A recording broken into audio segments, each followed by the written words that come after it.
Always exciting to start a new game, even when it's in a series playthrough that I'm doing.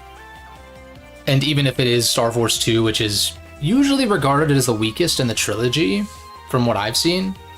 I'm curious to see how true I think that is, despite having played DX and not vanilla Star Force 1. What's good, Eric? But regardless, the plan is to at least do the first arc today, but I might push past if I'm having fun and enjoying it and whatnot. We're gonna go Ninja, which I've addressed in past streams, and just kind of wing it.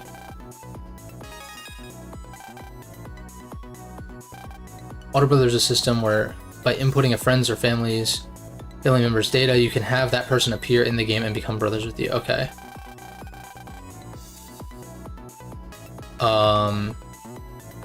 Capital.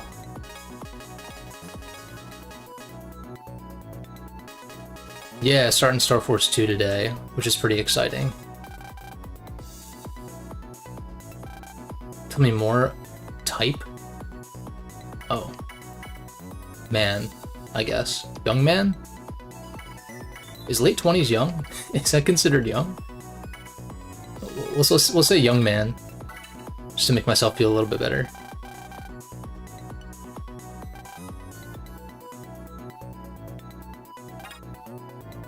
Let's do it. Cue the YMCA theme. Not really, though. Do I want this on the main screen? I guess so. Late 20s is young man. I appreciate the kind words.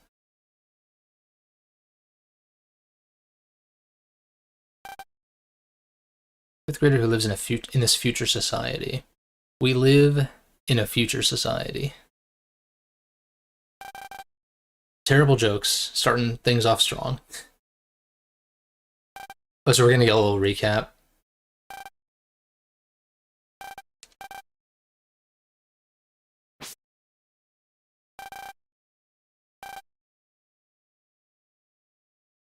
All right, pause, first of all. Second of all, let's continue.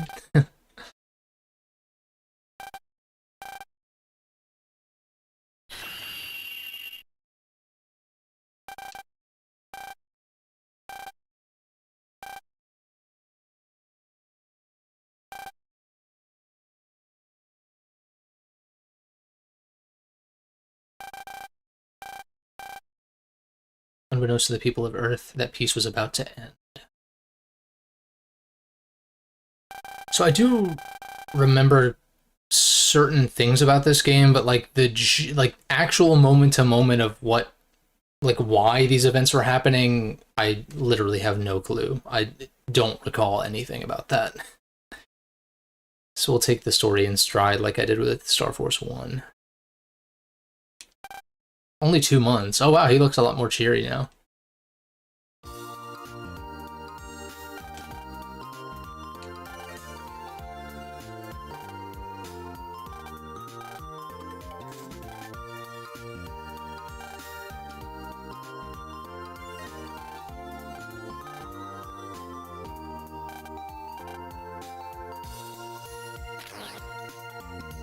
Oh, we got new wave, new EM roads or whatever, wave roads.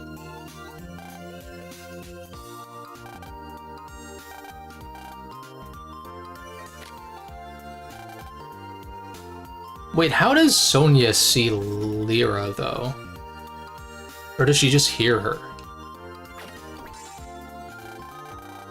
Doing all the past few days playing Pokemon Crystal on 3DS through Virtual Console, nice. And the Battle Network Legacy Collection, nice.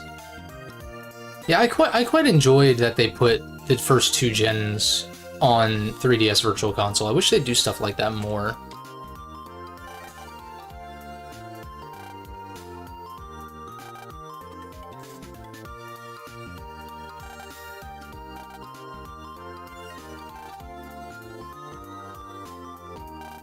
Oh, we got an upgrade to our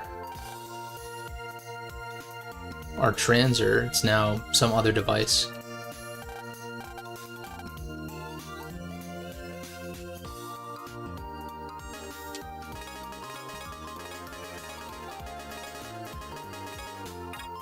Yeah, but like about the Pokemon games on VC, like I wouldn't have probably played Pokemon Red when those, like, my first instinct wouldn't have been to play Pokemon Red and Gold or Crystal or whatever I played when those came to Virtual Console, but because they did a few years ago or whatever, I guess more than a few at this point, but whenever that was, probably like 2015, 2016, if I had to guess, I went ahead and played them just because they were so easily accessible on the system I was playing on.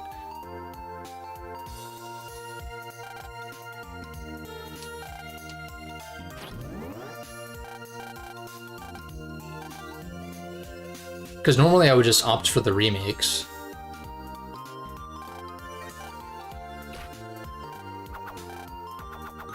That's pretty cool.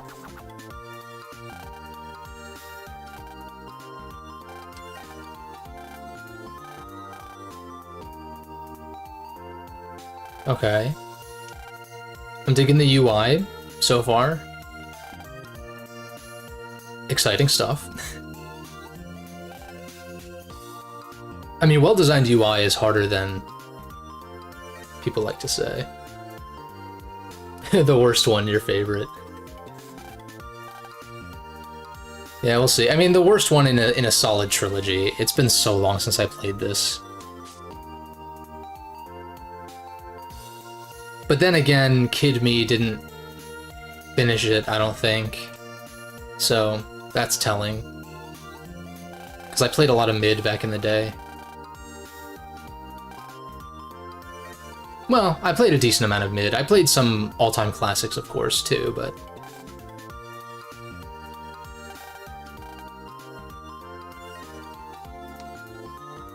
Geo hitting on older women. Nice.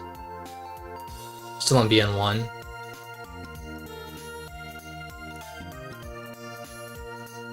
Yeah, no, traversing in Battle Network 1 sucks ass, and it is extremely easy. The viruses deal a lot of damage because you heal after every battle, but it's like, Life Virus is a fucking joke. Zerker Ninja was the coolest thing. Yeah, no, for sure. I'm excited to get those, whatever they call them in these games, those transformations. I know it's gonna be a while, though.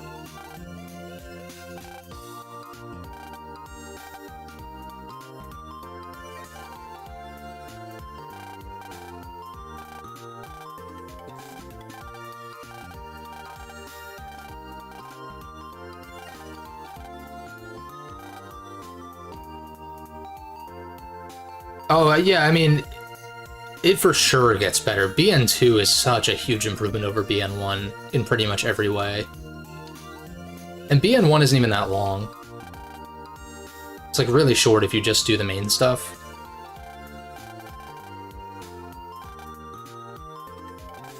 Now, if you decide to be insane like me and get all the achievements or trophies, then good luck. Even with Buster Max, that shit takes forever.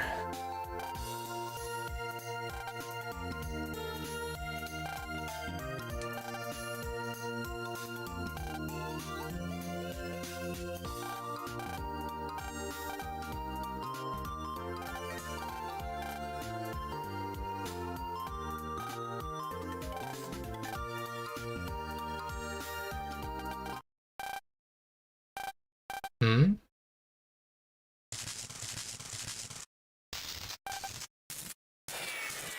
I guess technically that should be on the top screen, but it's fine.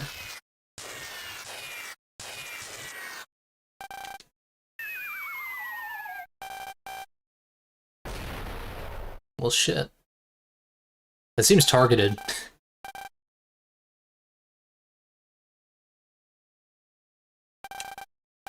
Also, landing upright is pretty impressive.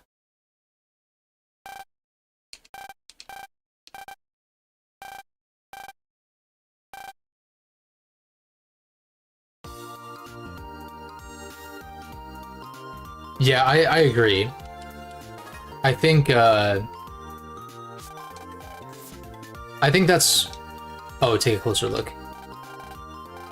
I think that displaying DS and 3DS games on like modern hardware is kind of annoying.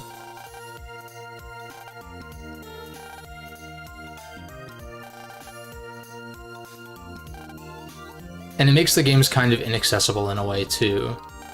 Like it's harder to port them over, you know?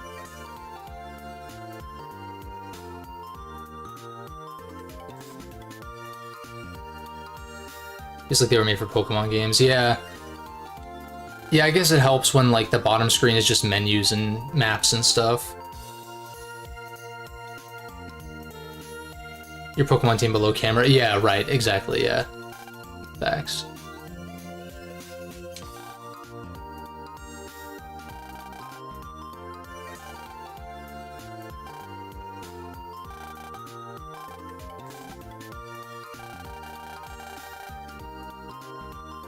Yeah, so, since the eShop closed on the 3DS, you can't officially buy them on there anymore, which is unfortunate. I mean, dude, they'd rake it in if they just slapped all the old Pokemon games on the Switch, but they'd rather just put that on the subscription service, I'm sure, than sell them to you a la carte, which is a shame.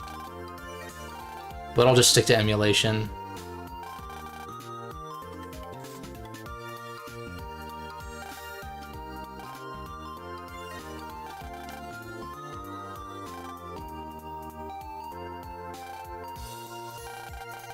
Wait, I'm actually stupid. I didn't realize, I thought it was still a cutscene. I was like clicking through. Can I activate my visualizer or what?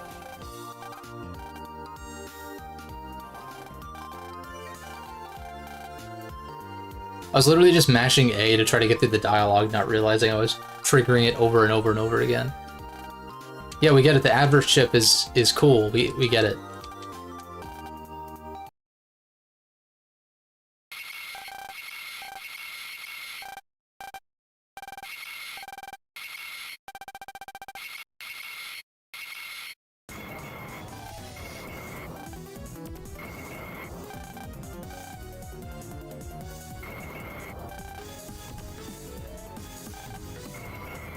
That's why I should stick to spamming B instead of A if I'm gonna click through dialogue.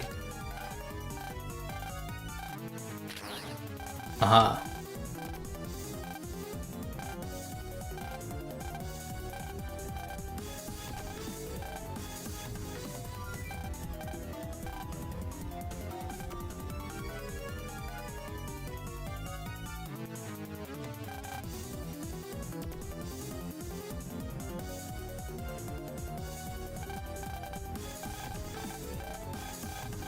I know.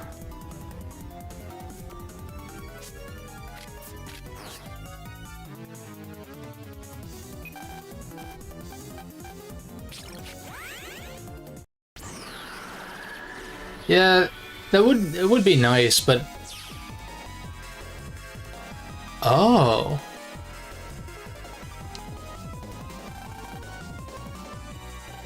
So you don't just warp up to the wave road. I kind of like that. You can actually access everything.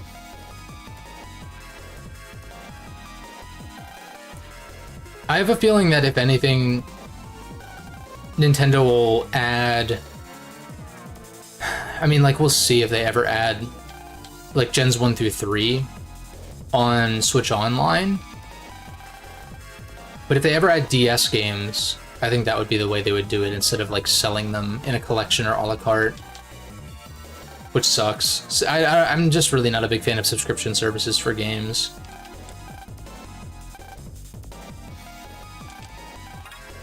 No. There's probably some differences, but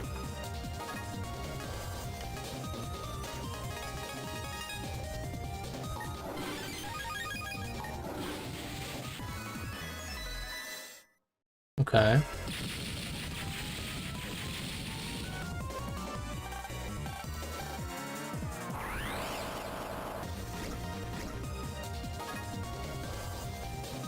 Yeah, I mean, we're definitely gonna get Gen 5 remakes at some point, unfortunately. I've kind of gone into this on previous streams. It's like, it really is a matter of like they should just do a pixel remaster and or some kind of just visual update and get it to work on one screen legitimately, as opposed to doing a full-on remake, but it was good Space Cowboy. Arceus was... I liked Arceus. I thought it was solid. Laid a good foundation for single-player Pokemon going forward.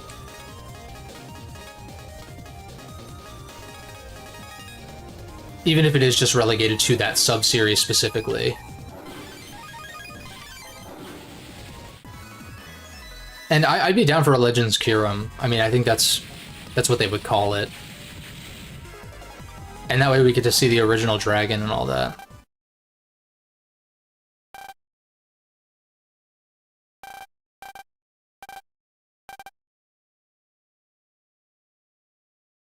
Oh, he's pulling an X here, is he?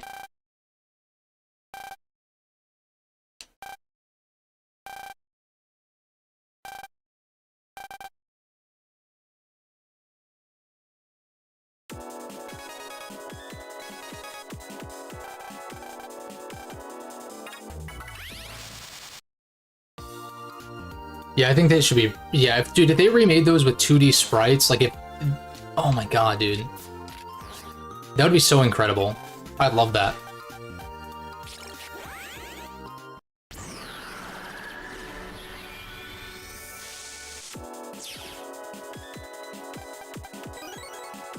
Because then people can stop complaining about how pixelated the back sprites look. Which I've never minded, but when you play it on a big screen, you blow it up. That's where it becomes kind of more apparent.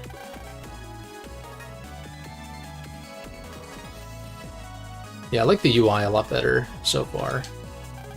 Battle review, custom screen. Let's just clear these.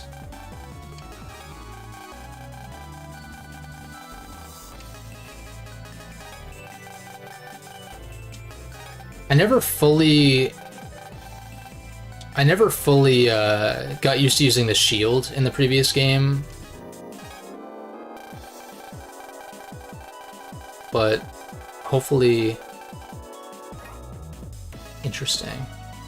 Oh, you can just straight up...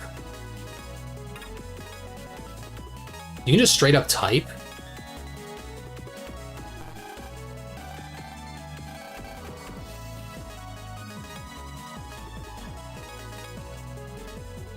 Interesting. This is kind of cool.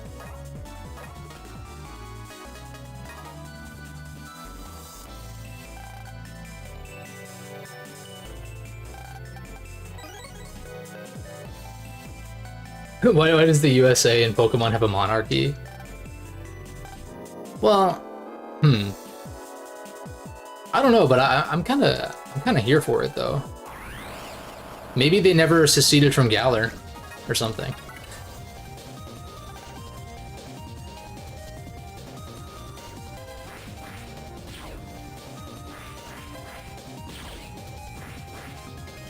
Also, I don't know how widely recognized N is as a monarch. If that's just specifically a Team Plasma thing, or if, like, more of Unova recognized him as a king, because I think it was that Getsus wanted him to be king. Effectively.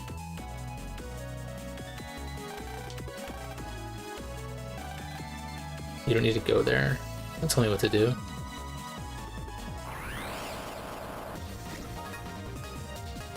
I mean, I might as well just fight as many battles as I can, right?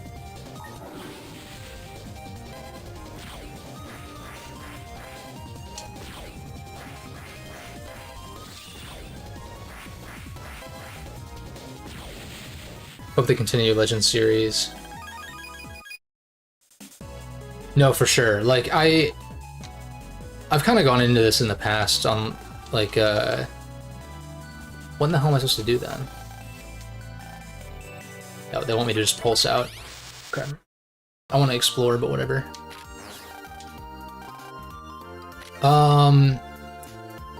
Yeah, I've gone into this where I don't think single battles is like the greatest format for single-player Pokemon. For competitive, I like 6v6 singles, but I prefer something like Legends Arceus. or like Coliseum and XD, where you have like the double battles on top of the shadow Pokemon stuff. The new video, I thought it was cool. I liked some of the edits that you made. I see what you were saying about some tasteful edits. Those are fun.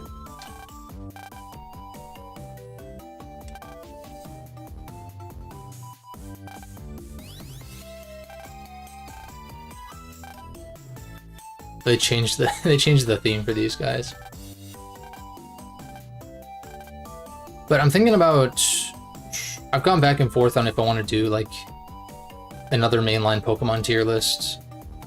My previous ones aren't on the channel anymore, but I've gone back and forth because I'm just so exhausted about talking about it, to be honest. But it seems to always come up because it's like, it's one of those things, it's like Pokemon ain't what it used to be, with a couple of exceptions, but it isn't what it used to be, but it also like hasn't changed enough also. Like, does that make sense? It's almost too much like it used to be, but like in a bad way. But also hasn't been the same for like 10 years. Gee whiz. But if I do a Pokemon tier list, which I'm considering doing soonish, maybe by the end of the year, then I'll kind of go in depth on that kind of stuff. Yeah, I think the DS was peak Pokemon for sure. Gen 3 was good too, specifically the GameCube games I think are incredible. Like those GameCube games are two of the best in the series, even though they're spin-offs, which is impressive.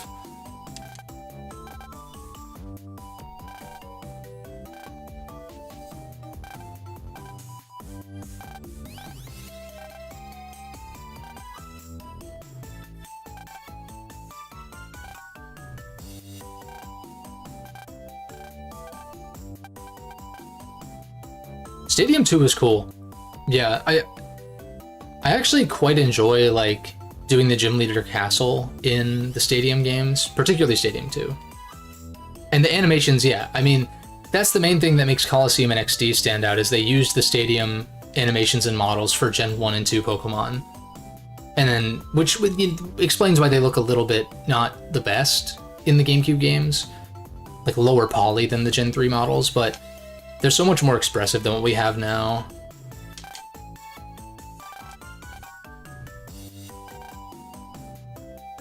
Which is why Gen 5 was so great, because the sprites were expressive. And they were expressive prior to that, but like more so when they're moving around, even though it is like repetitive animations, it did a lot, I think.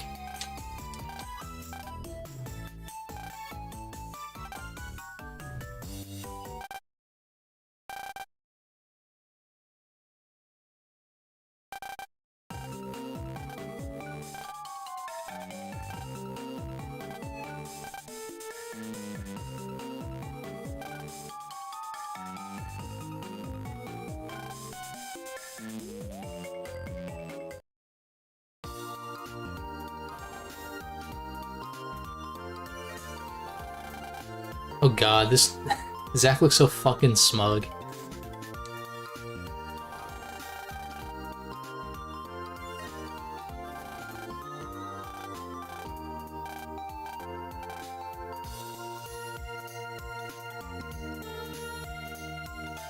Yeah, I'd like for them to kind of go back to their roots and do like a soft reboot, but the last time that happened, people pissed their pants about Gen 5. Which is the best generation of Pokemon in a lot of ways, and so I just don't see them doing that again. Especially because of how people reacted with Dexit with Gen 8. 8? Yeah, Gen 8. Even though that happened back with Gen 3, which people weren't happy about then either, but like, people acting like Gen 8 was the first Dexit is hilarious.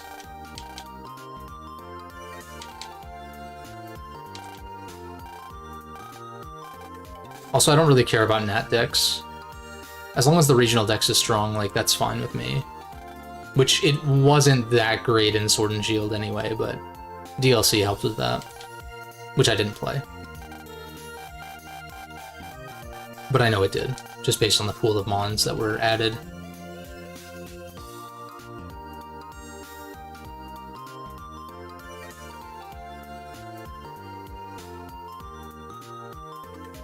I actually think not releasing new mons would be good for this series. I think there's too many already.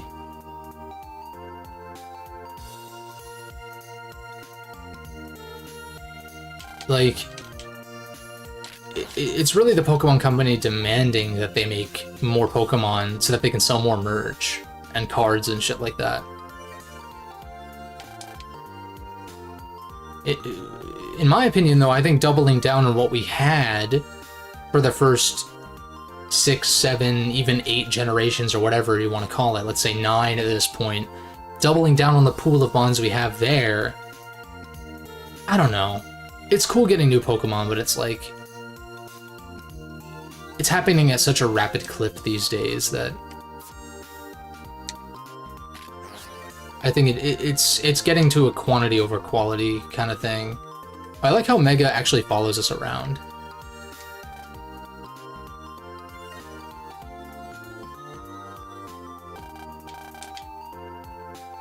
You think they're actually going to stop releasing new mons? Because, I mean, each generation since Gen 5 has been a lot smaller of a pool.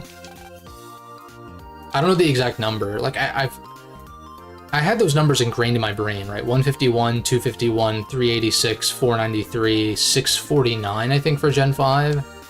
And then from then on, I don't know what the Natdex number is anymore. I know it's past 1,000.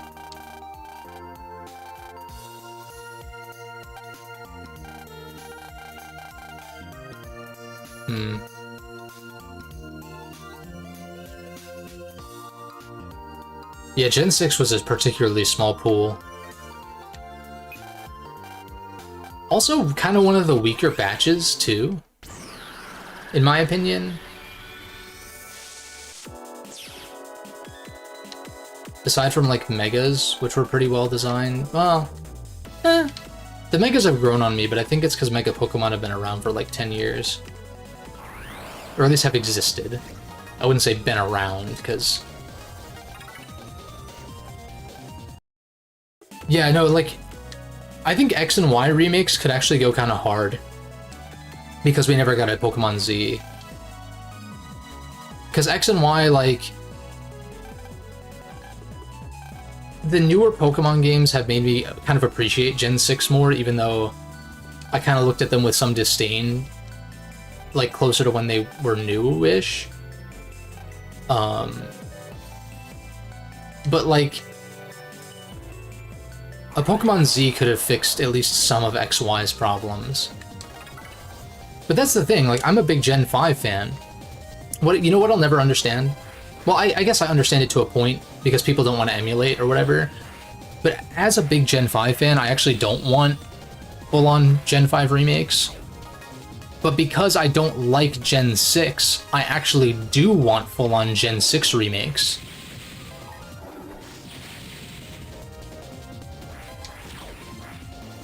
Because Gen 5 games, like, they hold up fine. It's an accessibility thing. Like, I guess the Gen 1 and 2 remakes were an accessibility thing too, particularly Fire Red and Leaf Green, because we didn't have access to a lot of Kanto and Johto mons in Ruby Sapphire, which Colosseum and XD also helped with. But, I'm playing with a patch that also reduces the encounter rate, just for the record. So we can kind of keep track of that, but... and then Heart Gold, Soul Silver, kind of a similar thing, like... Particularly for Gens 1 and 2, those not being able to communicate with Gens 3 and on was an issue. And so it made sense to remake them. And then Gen 3, it was like, well, Gen 3 remakes, you could transfer with the dual slot up to Gen 4, and then you do the Pokemon transfer for Gen 5, and it's like too many steps to get him reliably to Gen 6, so okay, that kind of makes sense. BDSP, kind of same deal, but like... I've gone into it before, how BDSP is disappointing. The only mainline Pokemon games that I never finished, because like, I fucking played Diamond and Pearl before, and they're not very good. Platinum fixed a shit ton of problems with Diamond and Pearl. And so it's upsetting that those remakes didn't really pull anything from Platinum.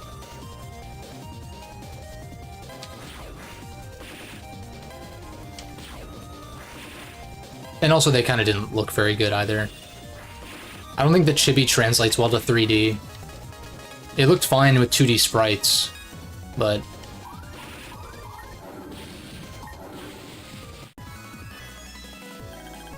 it is what it is. So, I mean, if Gen 5 ends up... if the Gen 5 remakes end up going with, they come back later for all of these. If the Gen 5 remakes end up being, like, you know, 3D chibi shit, then I'm out, but... if they're fully 3D and actually look good, then I'm fine with that, but I would still prefer pixel art, particularly for the battles. Imagine, they will never do this. They will never fucking do this, but imagine if you had a fully 3D overworld that looked, I don't know, akin to like Gen 7 games or something, where they actually looked pretty good if you up-res them. But with the battles being pixel art, I'd shit my pants. In a good way. If that was the case. But it's never gonna happen.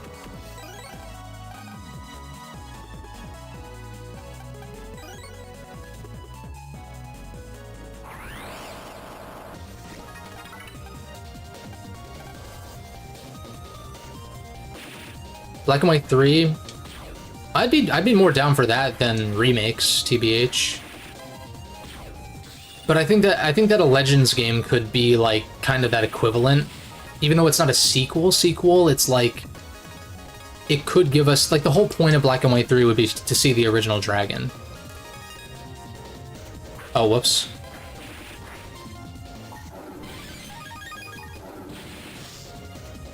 The whole point of Black and White 3 would be to see the original dragon, and so like if a Legends Kyurem gives us that, then fine enough with me. I just don't want any isekai bullshit with Legends Kyurem.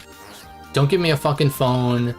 Just have me be someone born and bred in, like, the 1900s or whatever equivalent of Unova. No isekai bullshit. I hate that shit. I'm down for the Wild West thing, but I'm just, like... I definitely don't like the isekai trope.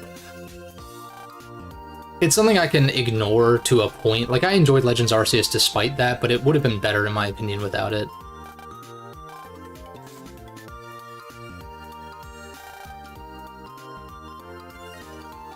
Also, since Kyurem isn't like a god like Arceus is, I don't know if he'd have the power to send you back, but then again, I guess they could have Arceus to give the protagonist of Legends Kyurem the same thing, but just send them back to Unova. I don't know.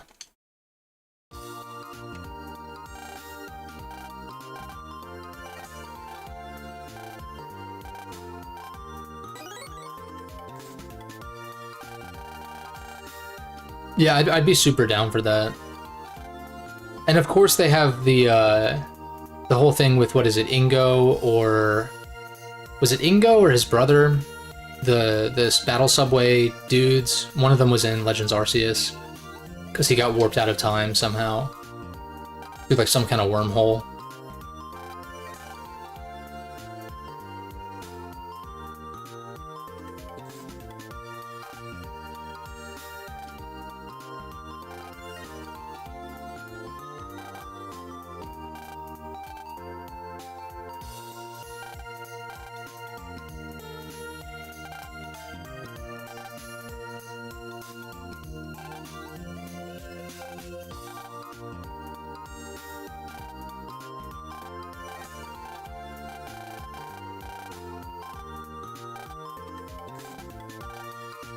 I think the writing definitely took a little bit of a dive here.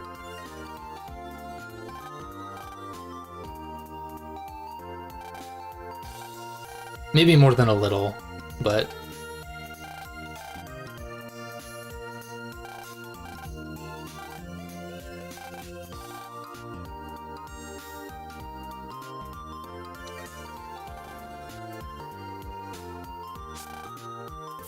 Alright.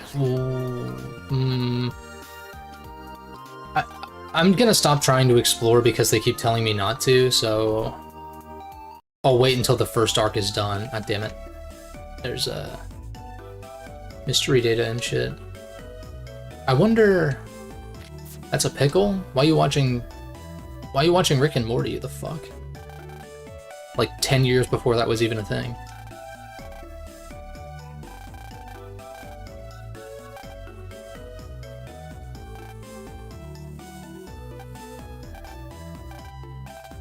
It's probably a virus, right?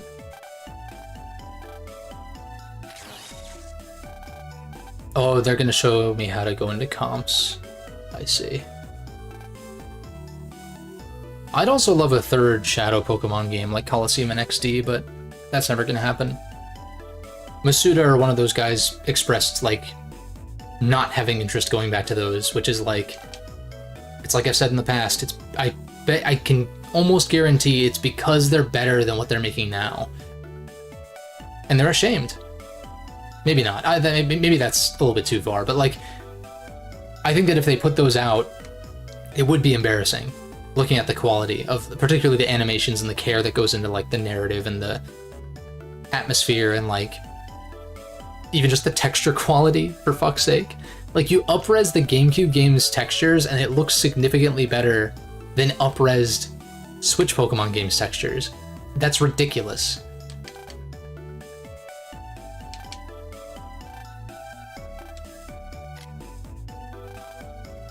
It's like unacceptable.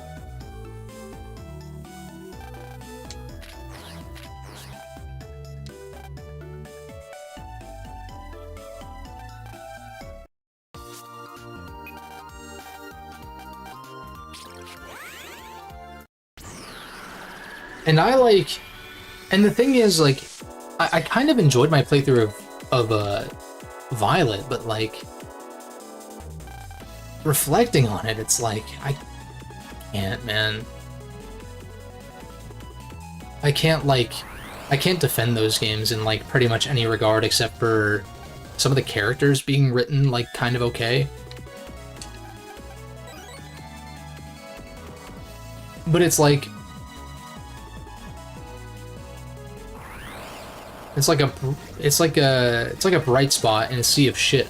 So it's like, what does that really say? You know, like, oh, Arvin was a good character. I enjoyed his arc, despite everything else being like not very good. Some interesting ideas, I guess, kind of half-baked, but and kind of a step back from Legends Arceus in a lot of ways too, with how battles play out and whatnot. Wait, so how does this work? Oh, I bet I have to go to that wave road over there.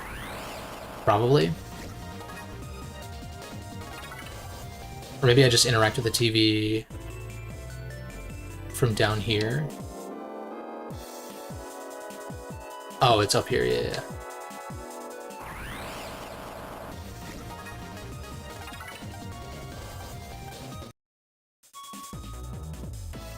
Oh, maybe I do just interact with it down here. This is a different...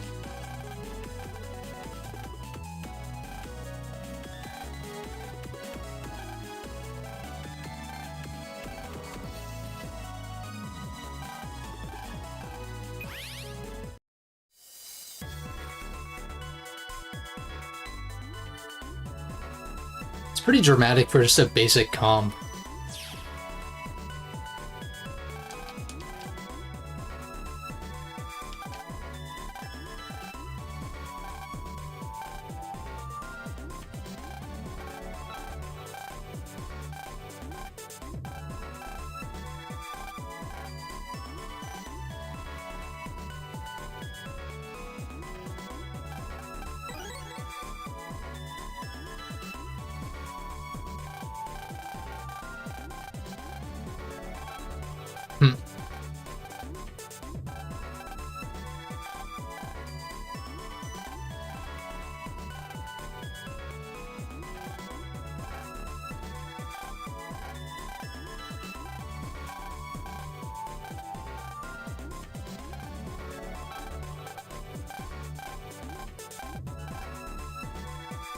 Okay, TV's fixed, I guess.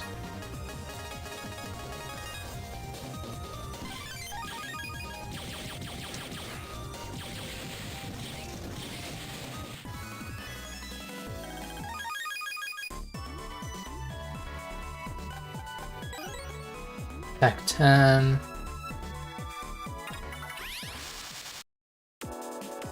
Okay, so it still just pulses me out of the comp, which is nice.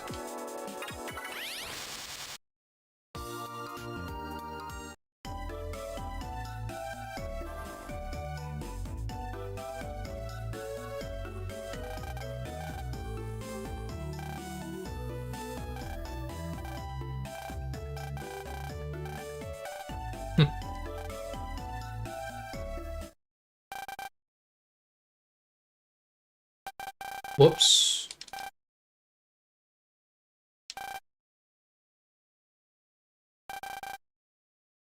Changing ideas with extraterrestrials. This was all established in the first game. But I guess it makes sense to recap it.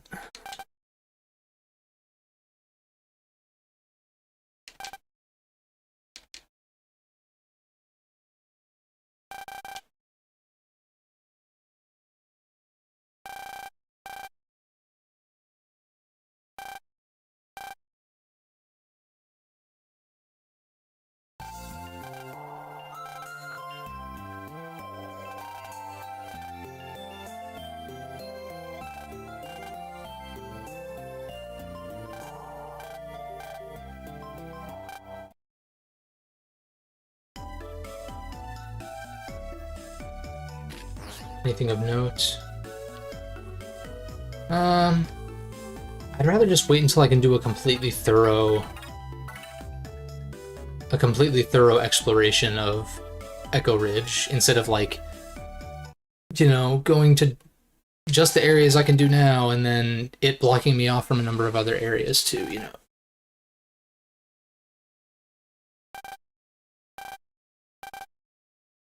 This is very World 3. Very Battle Network.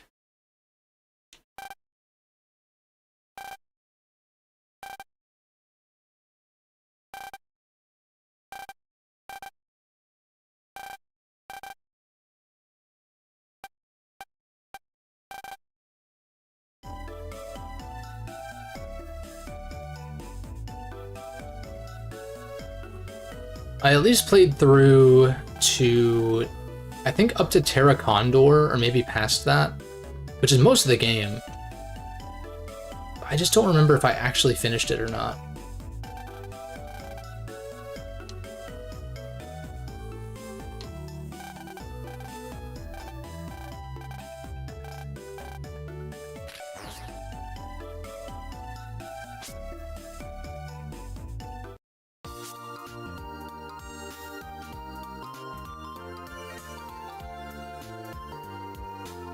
Oh, they moved the bus stop. It's over here.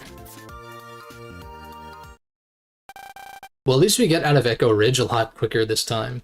That's nice.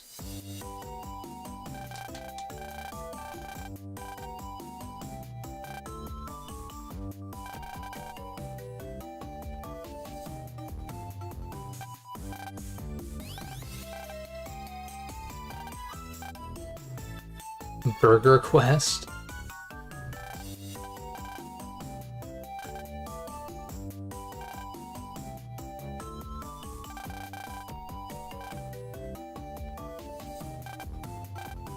Ah, interesting justification for resetting the brother bands. I kind of like that.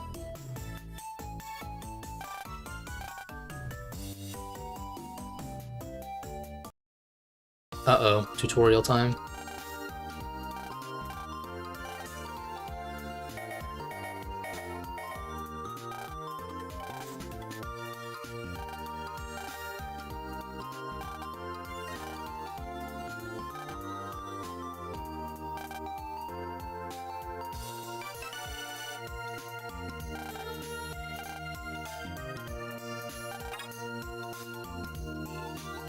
I'm tempted to have her explain because I know there's going to be differences, but I think I'm good. I can read the emails later.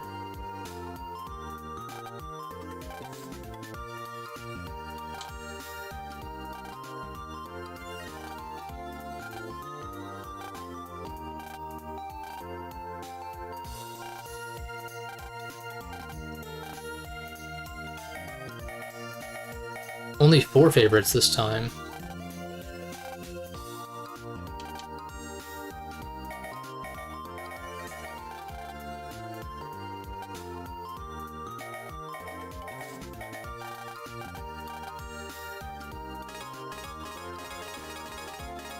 The fucking banana. Go with the blue.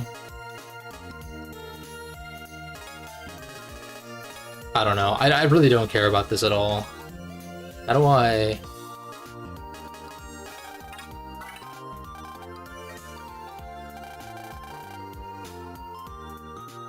It's only been 2 months and they got a major upgrade.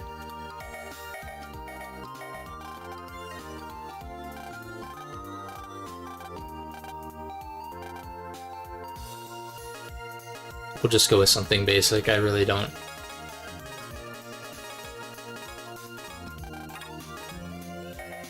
Really don't care.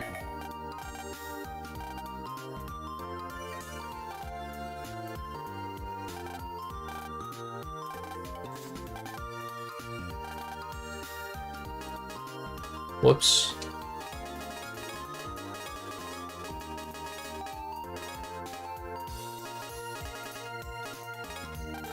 I'm just gonna put Mega. Like, this shit isn't even relevant at all for a single-player campaign. Some of it is, but not like the messages and shit.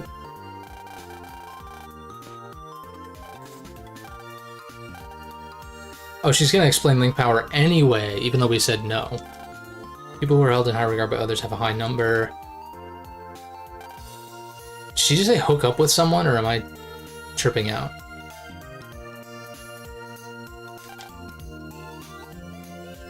In short, a high number means high body count? Like, you really trust the people around you. The Zacpedia? Shut up.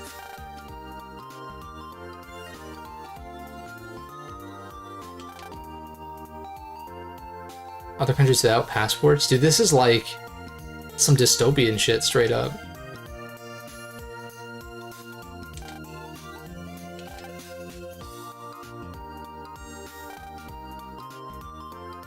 It's a bit pathetic. It's funny. Oh, bus is here.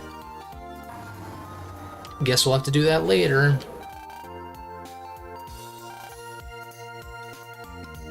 Dude, this is actually like kind of fucked up. Like, it'd be almost like if the more social media followers you have, the more special treatment you get. Like, you get a discount at the grocery store because you got 1,000 retweets on your last post or some shit. Like, if you actually apply this to real life, it's fucked. But you could also just view it as like karma in a sense, I guess, but not really.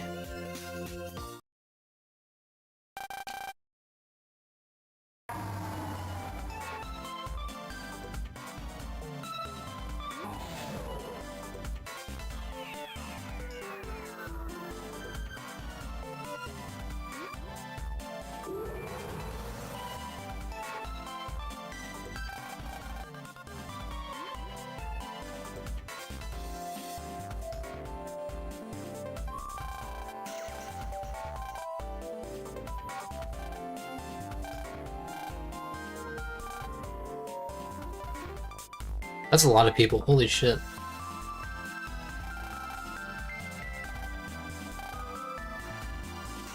I like to think that the Zacpedia isn't actually a thing and he's just being a douche.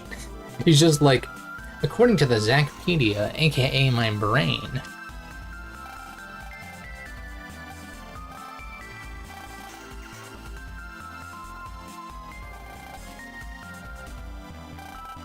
I hate this little shit.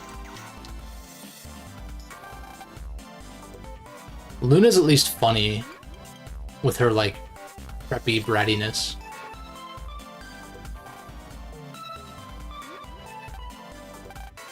And Bud being the dumb, hungry one.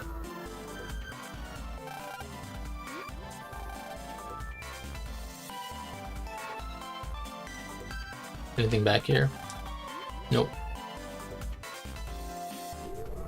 I was gonna give some updates on some games I played that I won't be making videos on, but they keep interrupting with dialogue that I want to pay attention to, and then I realize that it's not like that worth paying attention to. But I can just wait until they let me off the leash. Oh god, dude, imagine the future when ads are gonna be popping up physically in front of you. Or if like the the Apple VR that they want you to wear around like constantly. That's dystopian shit. Think about Game Freak teaming up with CyberConnect 2. In theory, I think something like that, like a more action-oriented adaptation of the Pokemon anime, could be kinda cool. I would maybe be down for that. I've heard some negative things about Kakarot as far as like the leveling and structure, but the general format of something like that I think could work.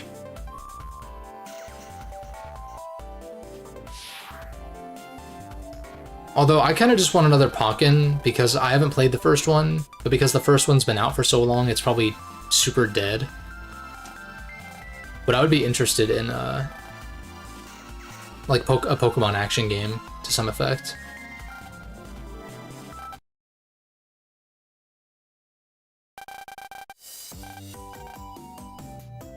I'd rather have Platinum handle it though, probably.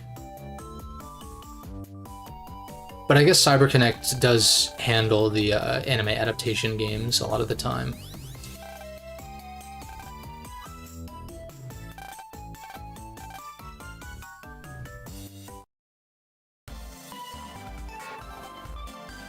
But, I did finish Mario RPG Remake. Oh, it's Sonia. But, yeah, Mario RPG Remake was good. The last dungeon was dragging a shit ton for me, because it's just like combat after combat after combat, and it's like kind of similar to Sea of Stars, the combat just got tedious after a while. So it kind of left me with a slight sour taste in my mouth, but I really don't agree with Mario RPG being $60 though. It just screams $40 to me, like that price point. Like a remake that is basically just a facelift. It's different if you're doing from the ground up and making actual significant changes. But when it's more or less just a facelift, even if it is built from the ground up, I think full price is a bit much. I thought the same thing about Link's Awakening, which I did like. But I'm glad that I got it for 40-some. Like around 40 instead of the full 60.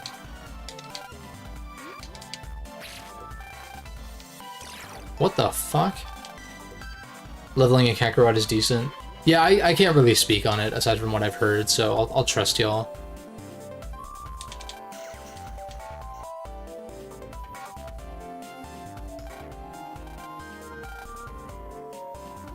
But like, it was good. I just think I'm not as big a fan of Super Nintendo RPGs as a lot of people seem to be. Like, especially considering my thoughts on Sea of Stars, which have just like softened and softened, like, and deteriorated the further I get from that game. It had some cool ideas, but like, I don't know.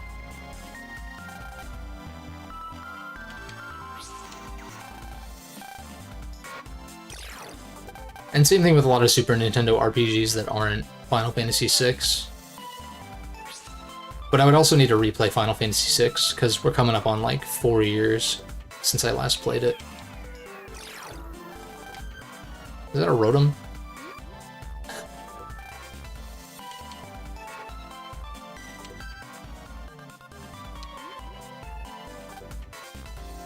It's a good game though, like, that's the thing with like Sea of Stars, the writing was weak, and the combat was tedious, but it had some cool ideas. And it's gorgeous, presentation-wise, obviously. But, like... And, like, Mario RPG, the writing was better. The combat was kind of equally tedious, but there wasn't as much of it until, like, the very end. And also, Mario RPG literally didn't even take me 10 hours to finish. I didn't do a lot of the side stuff, but it was literally, like, 9 hours and 50 minutes or something. Which is fine, because I can say that I played it and I'm done, but, like... I don't know.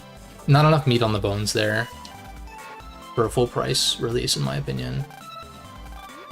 And it's not even a matter of, like, dollars spent equaling to hours spent, because I think that is a metric worth considering, but not the end-all be-all. It'd be a different story if I played Mario RPG and I was like, oh shit, this is the greatest 10-hour game I've ever played, but it just wasn't, so, like... That's, I guess, where the money issue comes in, for me. What did I not look at yet? Yeah, Gio's mugshot does look a lot happier in this game. And it feels earned after the events of Star Force 1 as well, which is cool.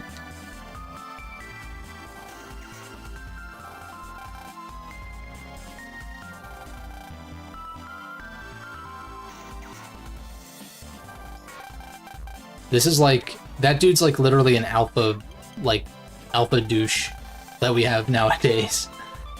Capcom predicted the future of, like, Sigma males or whatever the fuck.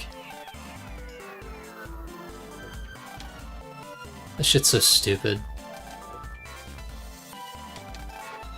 The IFL? The Eiffel Tower? Eiffel?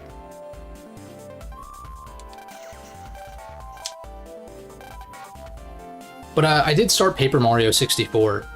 Like, not immediately after, but, like, you know, the same evening that I finished Mario RPG, which I guess was last night.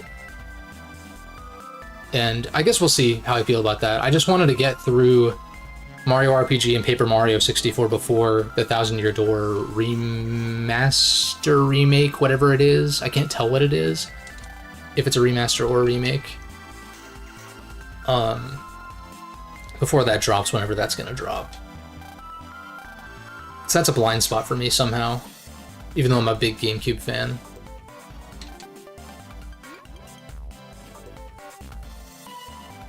And what else? I blitzed through the first Onimusha. Like, Onimusha Warlords, I guess, is the remaster that came to modern platforms in the past few years ago or something. There's an achievement for beating the game in under 3 hours, which I got without even really trying. So that's kind of cool.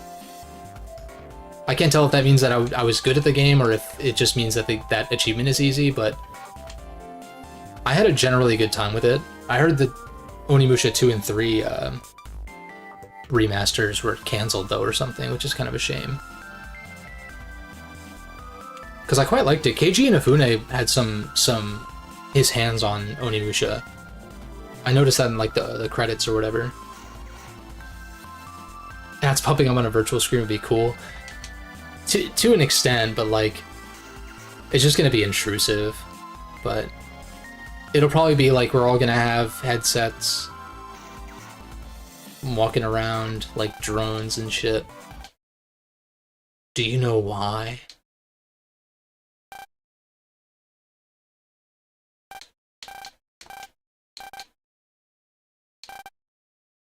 Gigantic EM wave transmitter.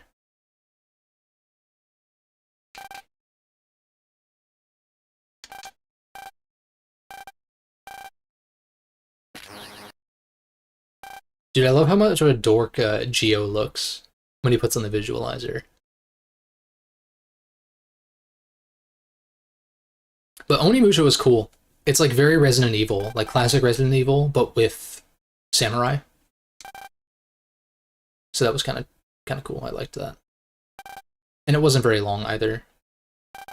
But I only paid like $8 for it. It's different getting a 3-hour game that is decently replayable. Like there's other difficulties and achievements and shit you can go for, but for $8 versus a 10-hour RPG for 60, I don't know. To me, that's like not the same thing.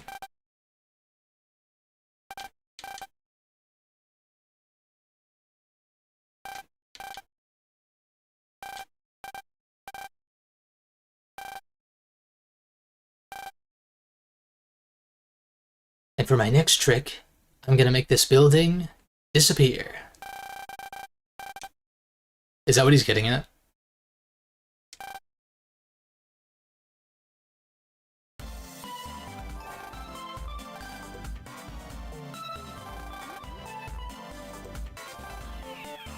I'm gonna make a save. Oh, they took away like the little like mega battle card item. Like this shitty fucking voice clips. They were funny though, but equipability.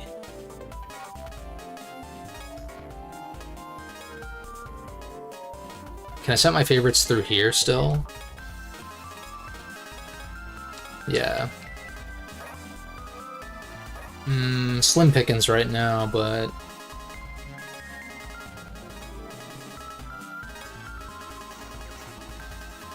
did they do away with the whole like horizontal and vertical synergy thing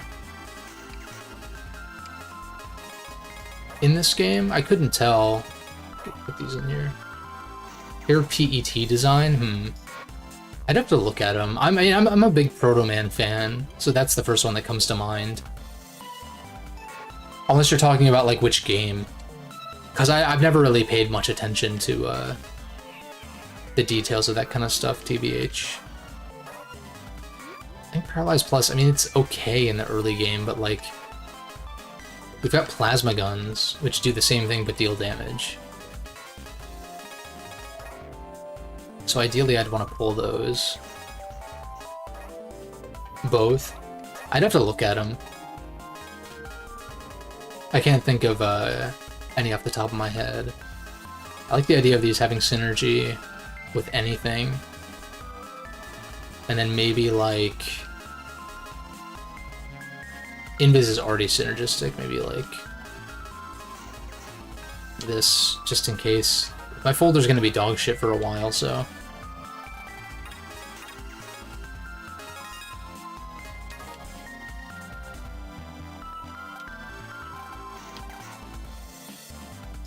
He thinks it's a waste of space. That's funny. It's like stapling a banana to the wall or whatever that was.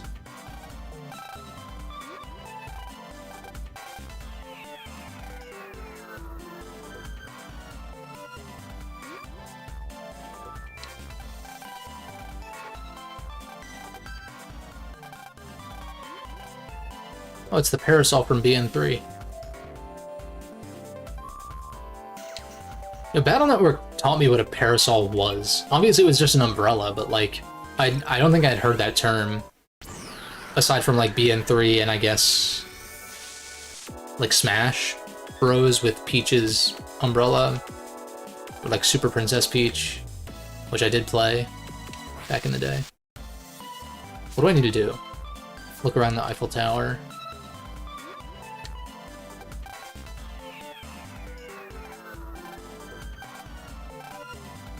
That is weird having a miniature like right in front.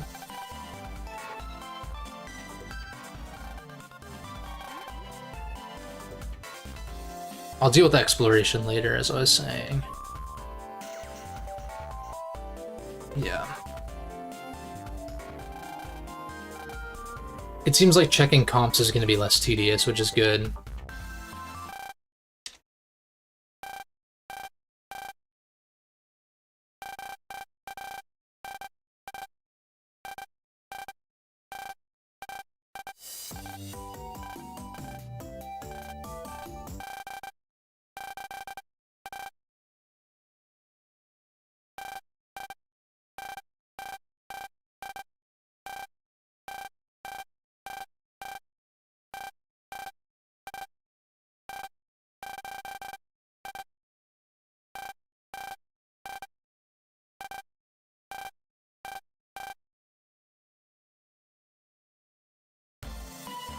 Okay.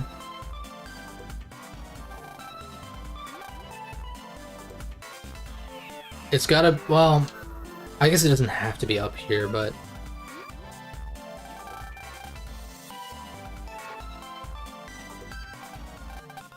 I don't know where it's best to check. He never went over here, so I can't imagine it's gonna be over there. It's gonna be with some interactable, right? Battle Network almost never puts anything just randomly on the floor. Battle Network / Star Force.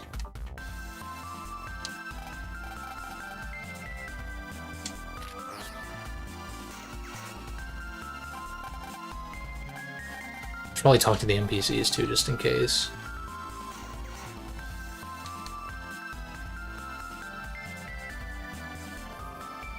Ah, there it is.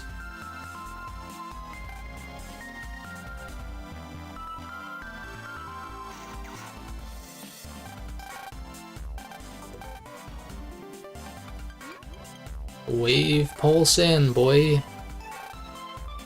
Oh, wait.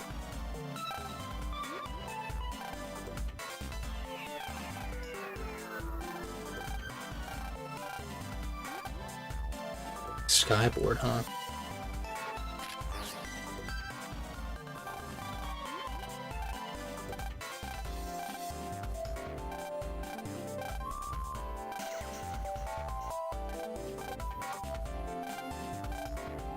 She's on fire.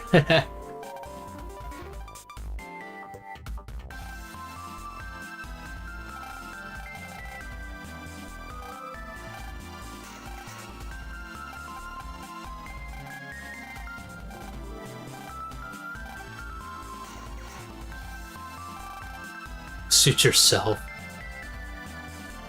Where's she at, though?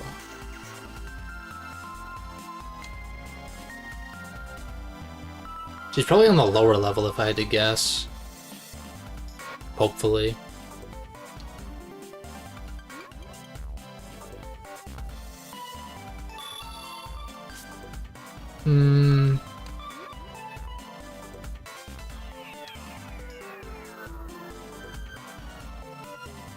Maybe not. I might pulse in and see where it lets me go, though.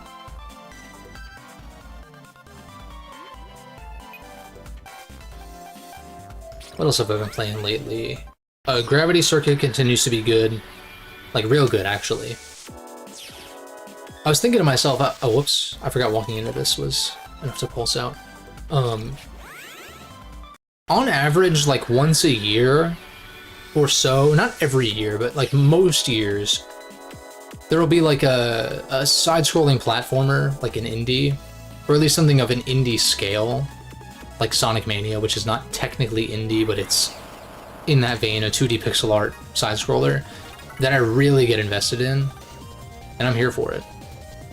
I know there's way more than just one a year that release, but, like, there's usually one that'll catch my eye, and that I play the shit out of. Or at least, like, go out of my way to complete or whatever. Sick. And Gravity Circuit's been dope, yeah. I think I've done like five or six of the main levels. Oh shit, I thought I was gonna get hit by a car for a second.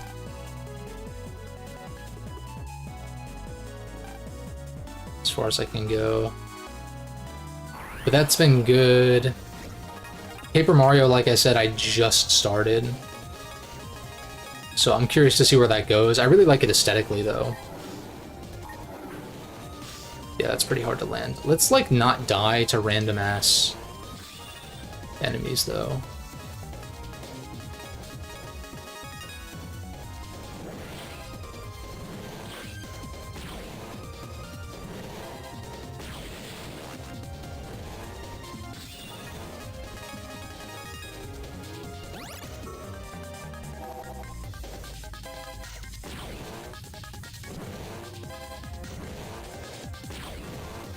Okay, I was wondering if there was a delay between shooting and being able to move.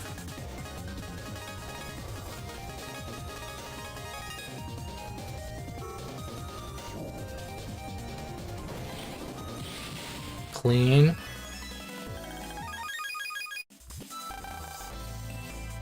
Okay, so this is where star cards were officially introduced then, I think. Because I think they were a DX exclusive thing in SF1.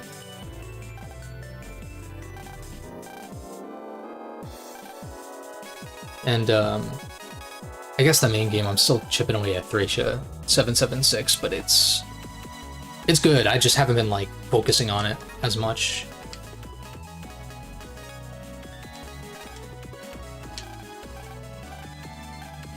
I need to make an effort to, like, at least play one chapter a day so I can finish it within a timely manner. It'd be nice to get a video on that out by the end of the year, ideally. Alright. Wi-Fi connection does not matter.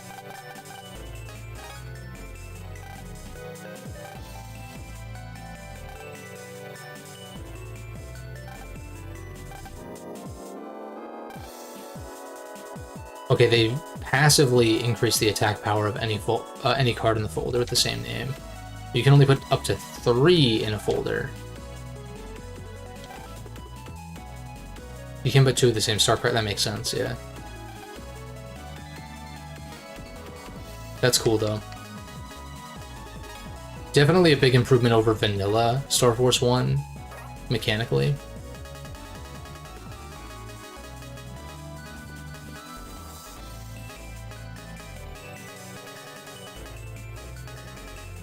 Oh, interesting. Oh, so these are in addition to everything else. Huh.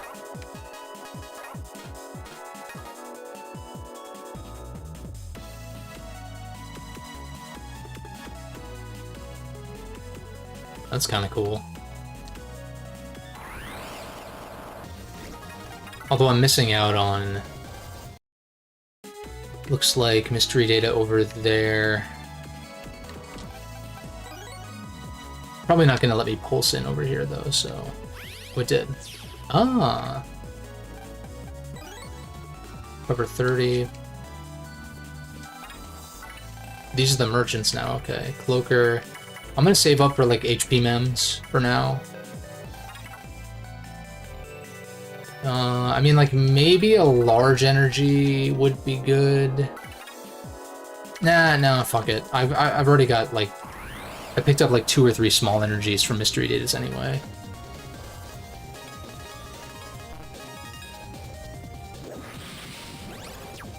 Whoops.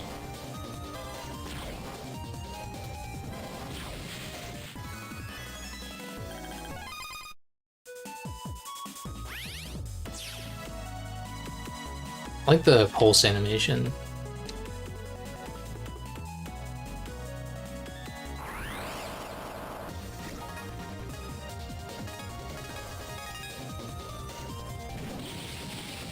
That was clean.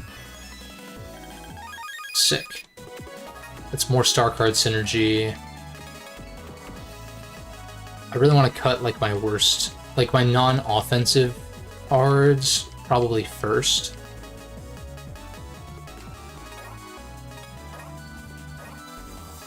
Yeah, and a ground wave. Oh, I can only have 3 of each. Okay. I wonder if that includes star cards or not.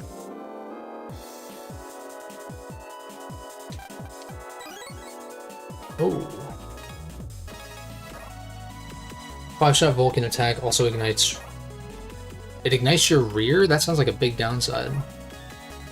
Terrible joke. Please don't laugh. But I can actually cut some of my shittier chips, which is nice.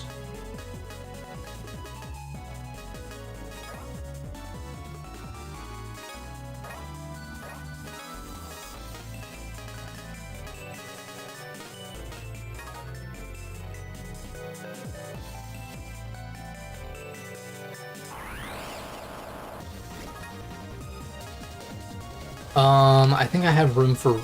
I don't know if the 3-card limit includes the star cards or not. So if I can get another one to test that out, that would be nice.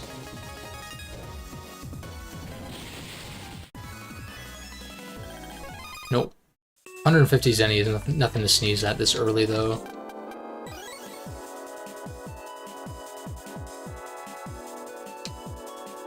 I think that's everything in this section. Okay, I can't use a second star card of these guys, so it's not even worth bothering with. Right, that. We already went that way. So I think I'm good. I like this, though, because you can kind of scout for mystery datas, and then... Well, I guess you could do that in Star Force 1 as well, but... I guess I like not being limited to just the wave roads.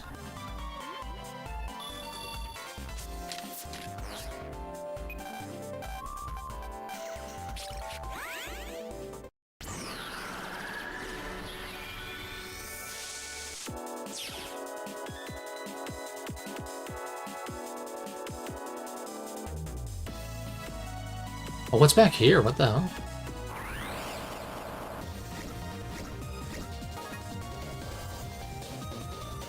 I've heard of some of those games. I've heard of like the Legacy of Goku games, Attack of the Saiyans. I've not really messed with it much. I'm not like the biggest Dragon Ball fan ever. I like it, but it's not something that I've really delved into like game-wise much.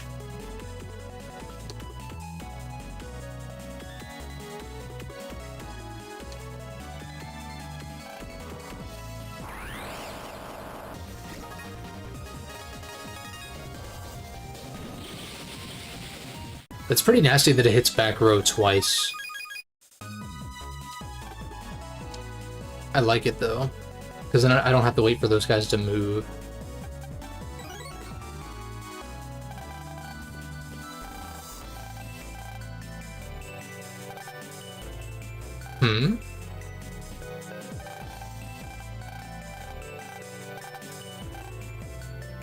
But if you have no business here, be gone? Okay, so that's odd.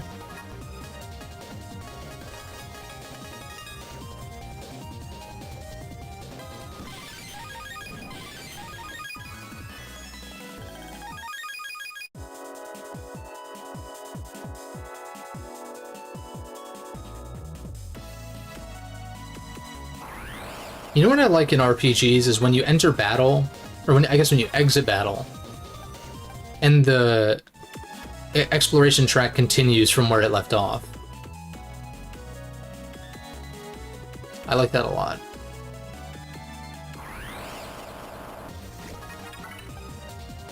It's probably worth fighting these guys. Unfortunately, I didn't pick any cards, though.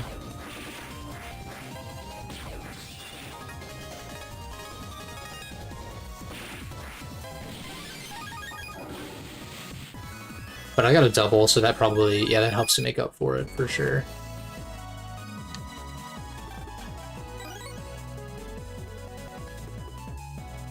I bet this is where you fight a boss or some shit. Probably... Pokemon Ranger. Now that is a series that I completely forgot about. I did play the first two, I want to say, when I was a kid, but it's been a long time. Like, because it was the original Pokemon Ranger and then what, Shadows of Almia or Almina or something? I know they made a couple others. But I kind of fell off of that series. I remember the pixel art and stuff from that series being really nice.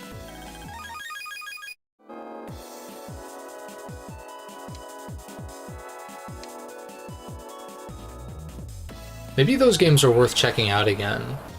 It's just the thing is, it's a little tedious to play very touchscreen heavy games like that on PC. You can use the mouse, but it doesn't feel quite as responsive as like an actual touchscreen. I guess hypothetically my laptop has a touchscreen, so like I could see about doing that, but Also, I found the chick I'm supposed to talk to. Guardian Signs, that was the last one. Yeah, that would have been the one that I didn't play. The DS really was ripe with good Pokemon spin-offs, though, too. Like, Conquest was solid. I kind of wish Conquest was a little deeper in its mechanics. Oops. Or rather, I wish Conquest wasn't so tedious to, like, complete the game. Didn't miss a whole lot, just some Pokemon talk. Some like, early game Star Force shenanigans. We're looking for Bud's ticket right now. I do remember the Ranger games having a deeper story than Mainline. That's pretty common for Pokemon spin-offs, though, funny enough. At least from that era. This is a smoking woman, I think. That's funny.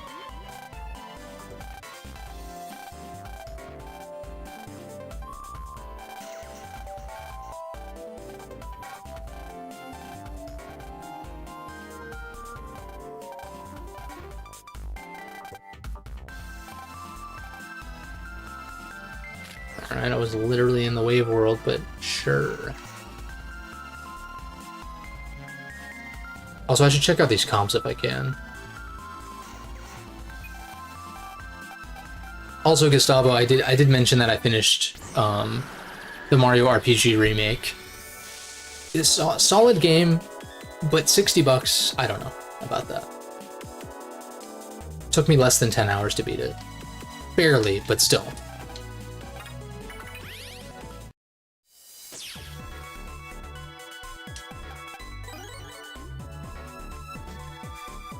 Yeah, Mystery Dungeon was the shit when it was new, at least.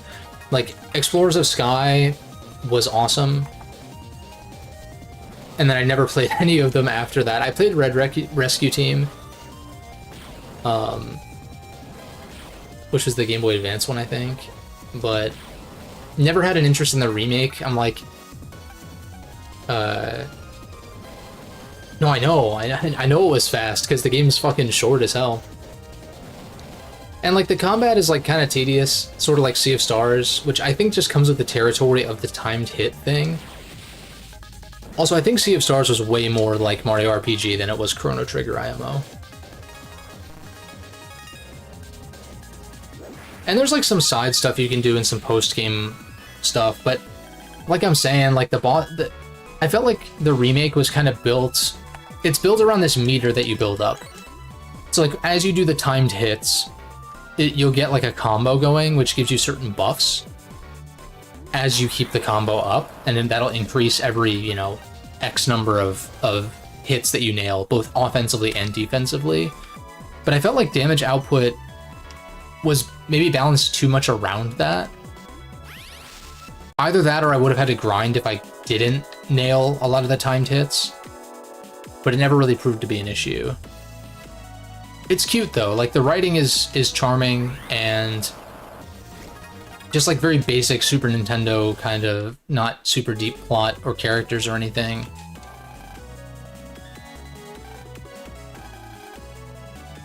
But it's cute. And it's got some nice, it has some nice character moments, but like the last dungeon was like a drag because it was all combat basically.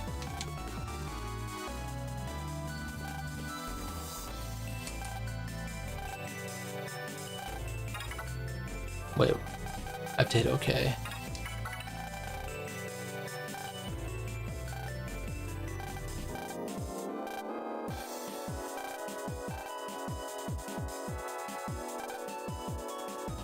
Anyone with a high link power? Dude, this link power shit?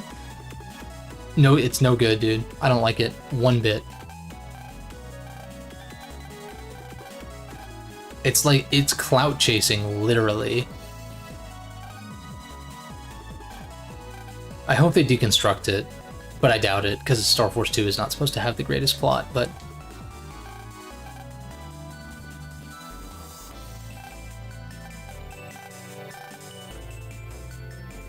Okay, if they have a red Star Carrier, then they have a side quest for us. Interesting.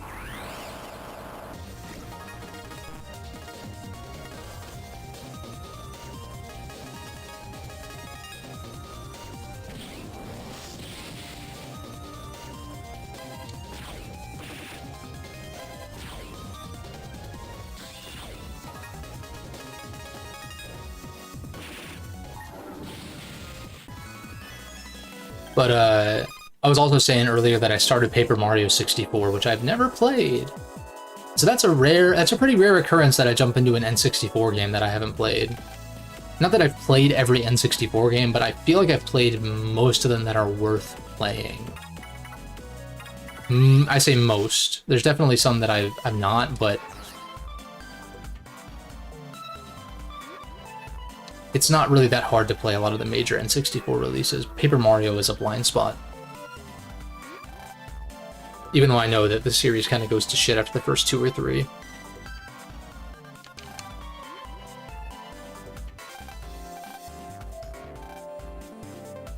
Women these days are less about looks and charm and more about link power. That's funny.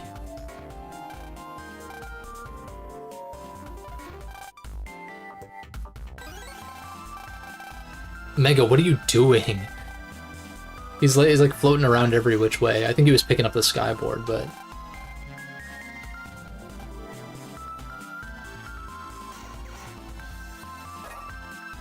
Ah.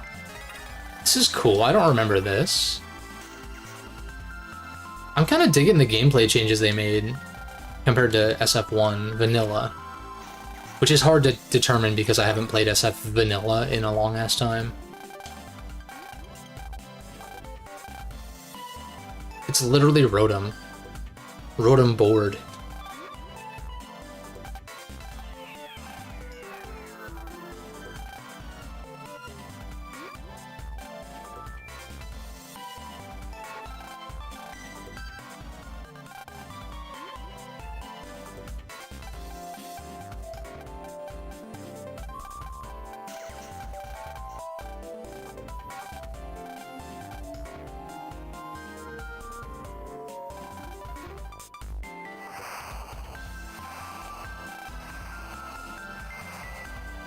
Interesting practice location, like over a steep drop above skyscrapers.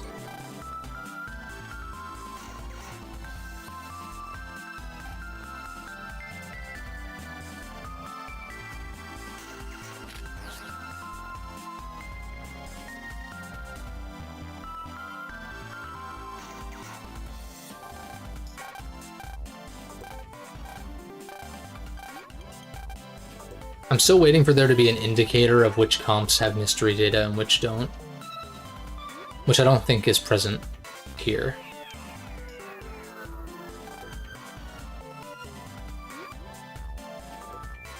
Let's go.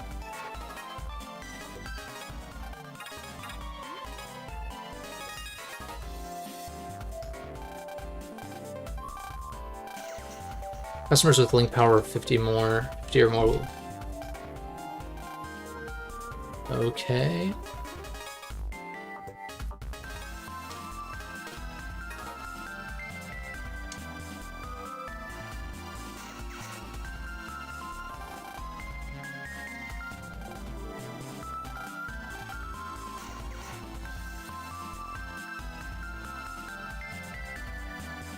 Star Carriers look a hell of a lot like PETs, but I guess Transers were kind of the same thing, but I don't remember what they looked like specifically.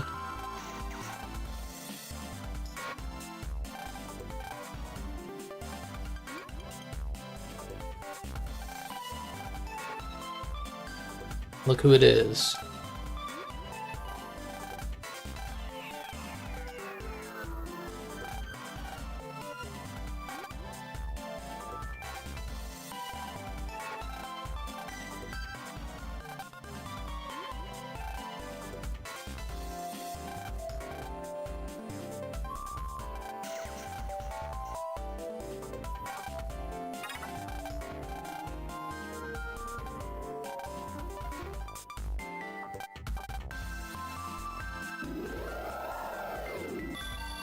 Hopefully we get into some shenanigans soon.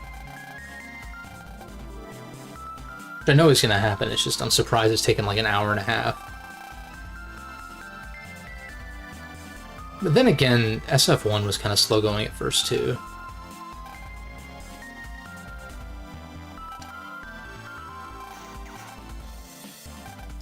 Over 1,000.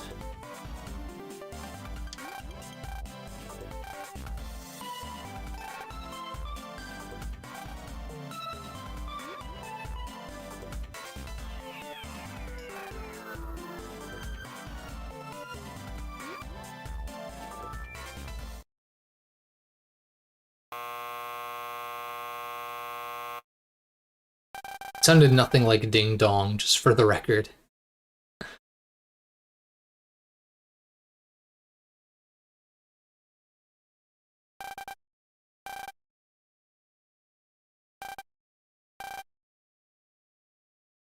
Holographic movies. I guess I shouldn't be that surprised, but... Dude, what the fuck?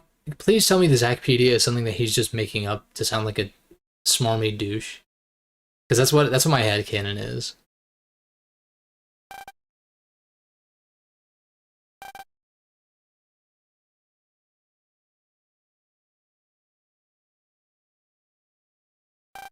I remember this, though.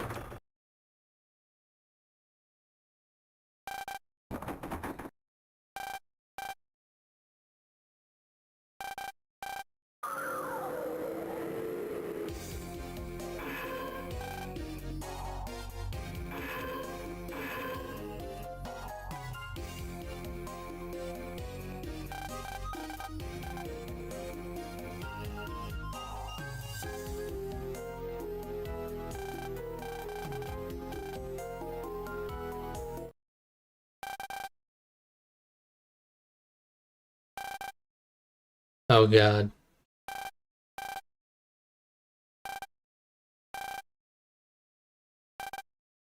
A ghost duster.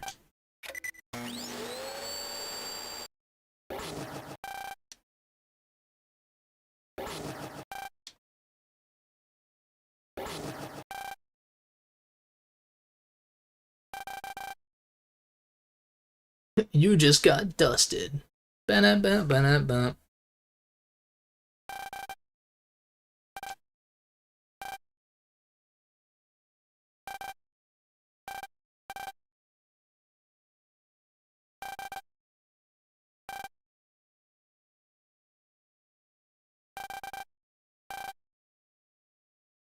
An intermission? Jeez. I guess films do keep getting longer and longer in the future.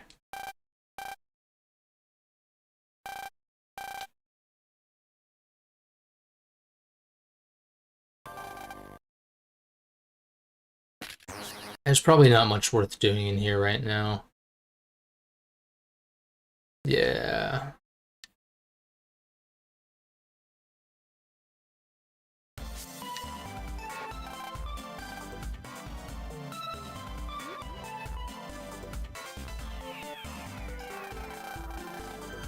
I think I'll take care of some of the exploration once we're done with the first arc. 10,000?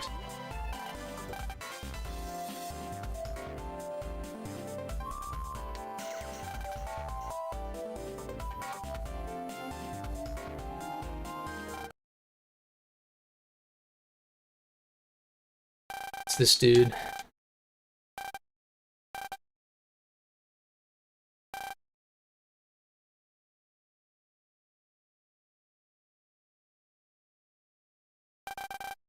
Starting to fucking fall asleep.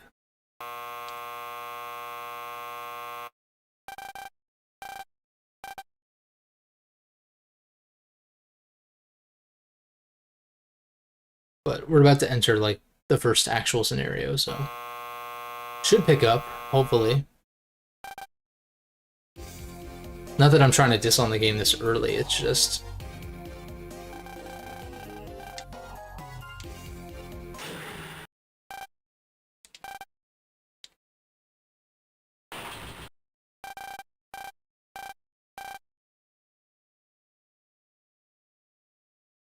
Let's slowly pan up.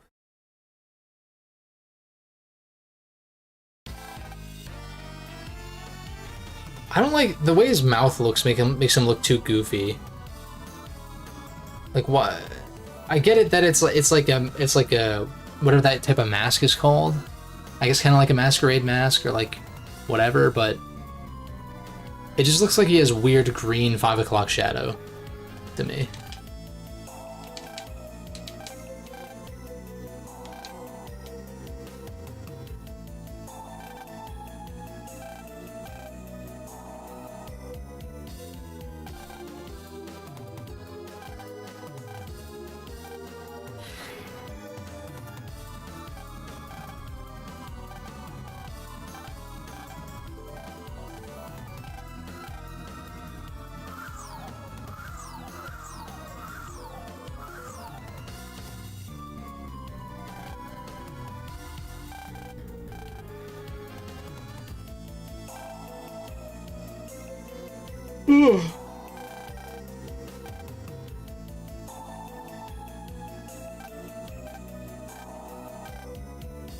We pick up the pace? God damn.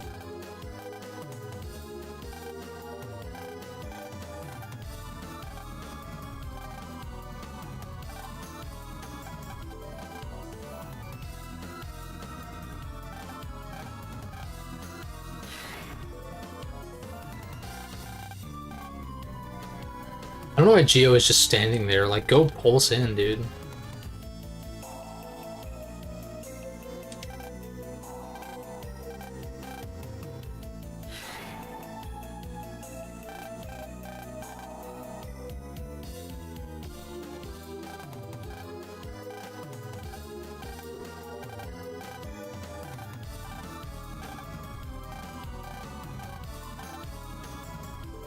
The top of the Eiffel Tower.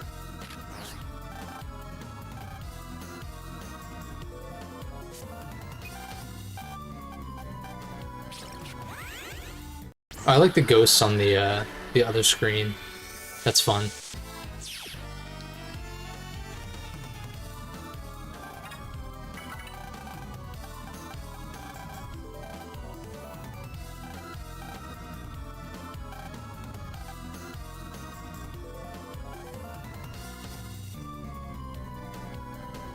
Anything worth finding in here? I know the Wave Road is gonna take us to some mystery datas.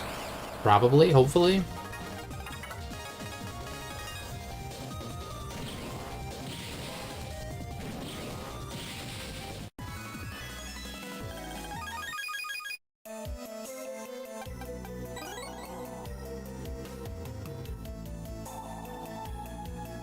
Music's kind of a vibe, though. Invis, lame. We already have like 2 of those. Maybe just 1, but...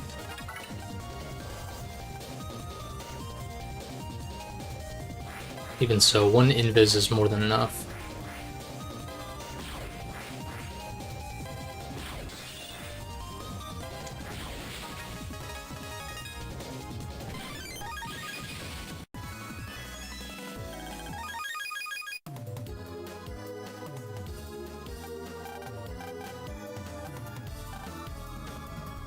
It's funny.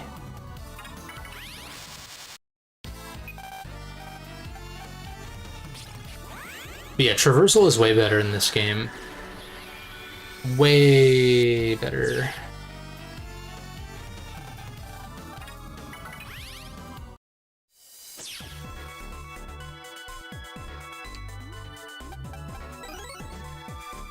Dude, all we're getting is Zenny. Can I get like an HP mem or something?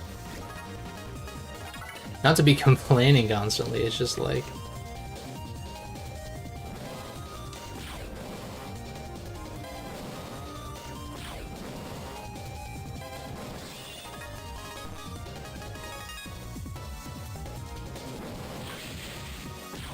I thought I was going to be able to hit both, but...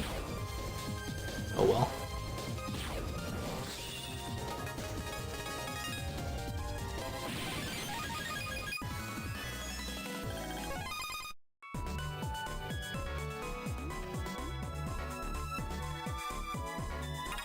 Nothing.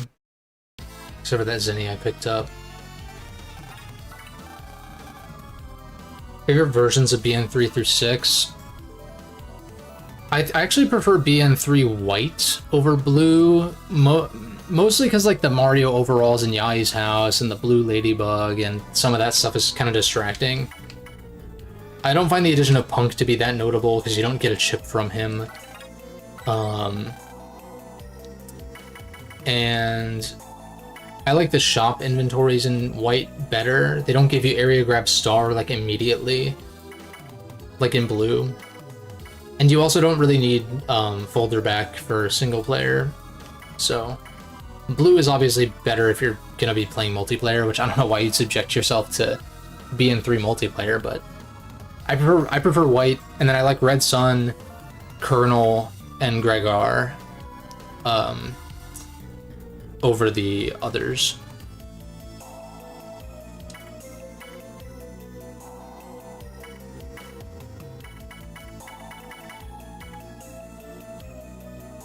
Left hook, all the same type of enemy. 120.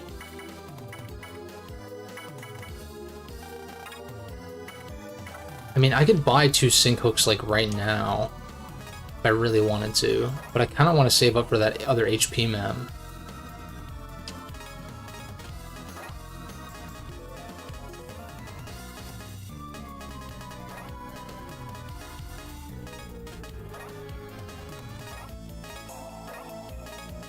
Ah, so you can have 3 plus a star card. That's cool. That's good.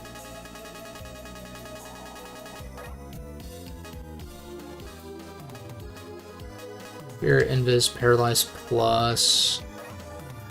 I can't fit any more of these. I'll take another Mad Vulcan over...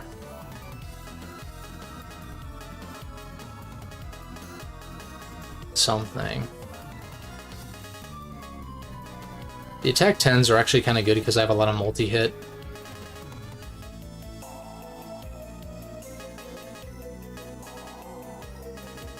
A lot of multi-hits in here. Yeah, I don't have room for that. Take another HP 30, I guess, for now.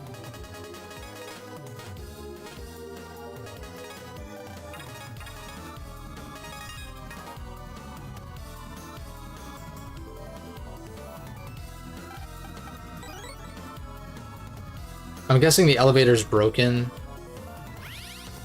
and so we take this down instead.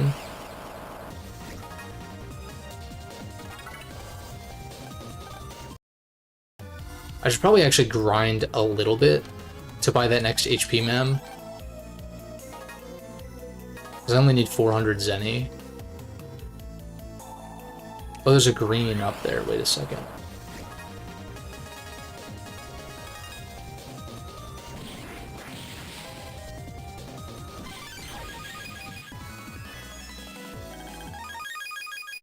I'll take it. I mean, it's a chip trader fodder, but it's something.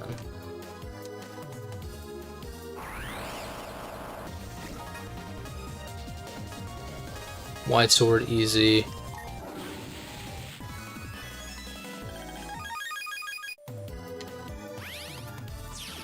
This takes us further down.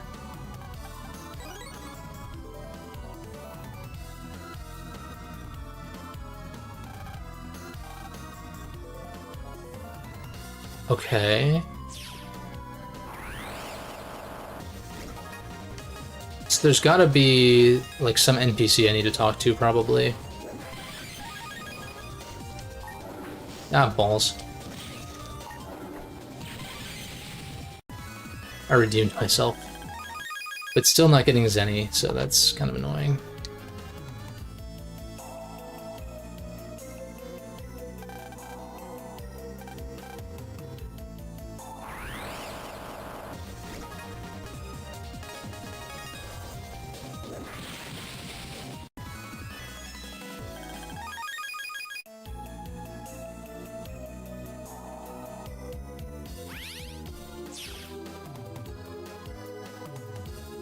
Hopefully this green... Well, I guess...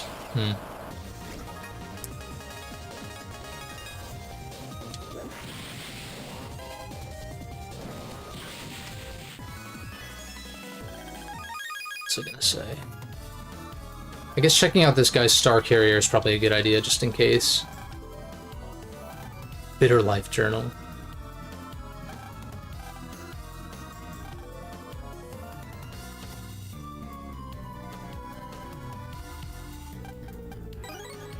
Nice. Now I just need 200 more.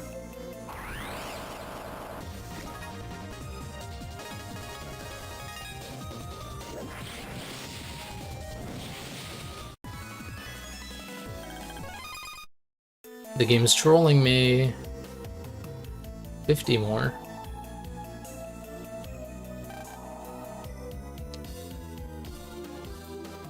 I just wonder if there's anything I need to do in here.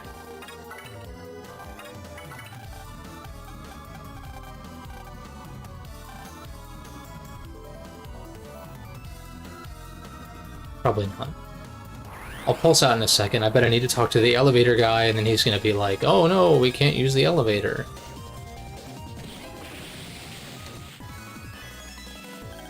Nice.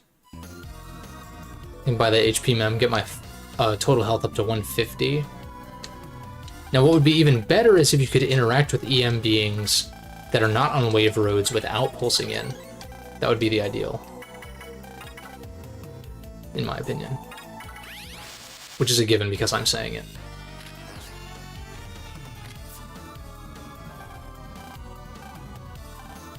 Everyone's saying this is a pickle.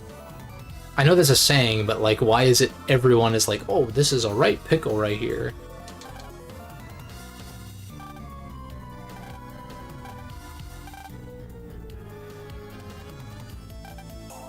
Auxiliary power. Okay. Now we can actually, I guess, canonically go to the first floor and do what we need to do.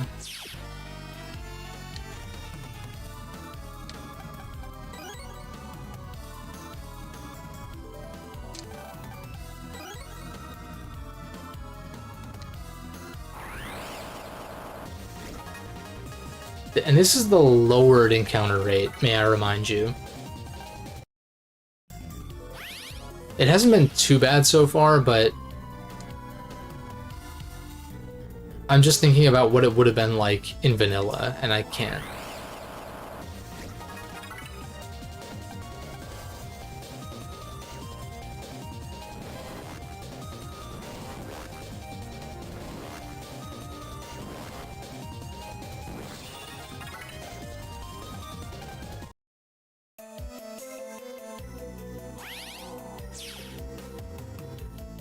Excuse me.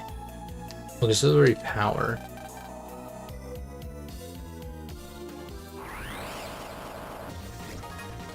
Somewhere on the first floor. I guess I'll just try to interact with pretty much everything, right? Ah.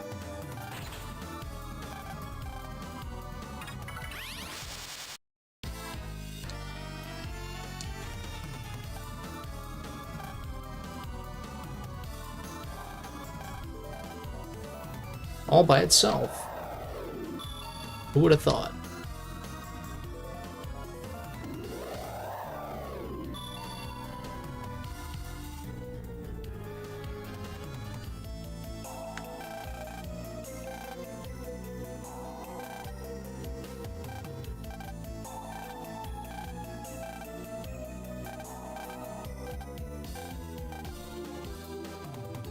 The replica.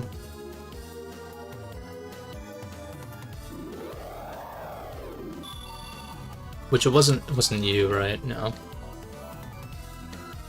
It was the lady on the left over here, I think.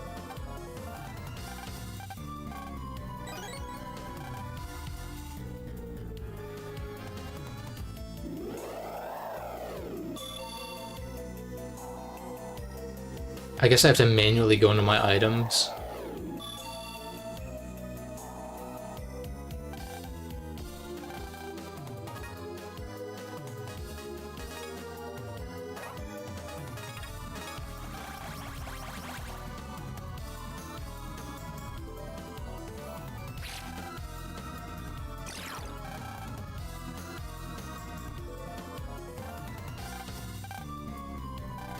Vac Mac? That makes me want mac and cheese, though.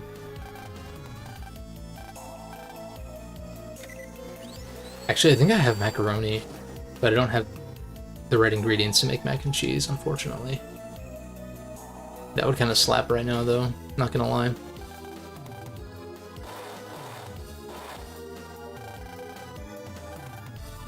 What do you guys like food-wise? What's your favorite cuisine, as it were? It's hard for me to pick one, but I know for me it's like I'll cycle between Mexican food, like real Mexican food, not like Tex-Mex, like I mean like street tacos and shit like that. Tex-Mex is good too, but it's different. Italian for sure, which is usually what I tend to gravitate towards, is like ravioli, pastas in general. And Asian food, just like literally anything. Chinese, Thai, Japanese. Those are like the main three that I've had somewhat regularly. Big on sushi. Got Chinese takeout the other day. That shit was hitting. What I love about Chinese takeout places is they have the lunch specials, where you get like not just the meal, but you get like all the sides and shit for free. Anything pasta, chicken, rice, and tacos, all solid. I fucking love rice. I need to make rice more often, because usually I'll have like leftover protein or something, like chicken or whatever it is, and what I like to do is I'll make a bowl of rice, mix that in, throw a little soy sauce and sriracha on there, boom. Meal prepped immediately. For the Eiffel Tower.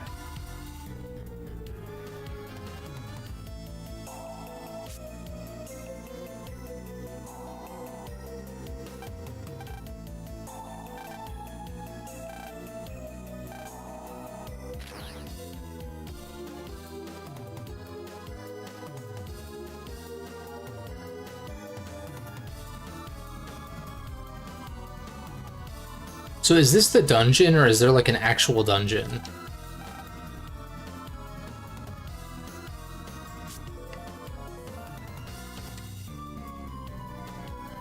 Alright, wait, I know I can pulse in over here somewhere, right? Yeah, there it is.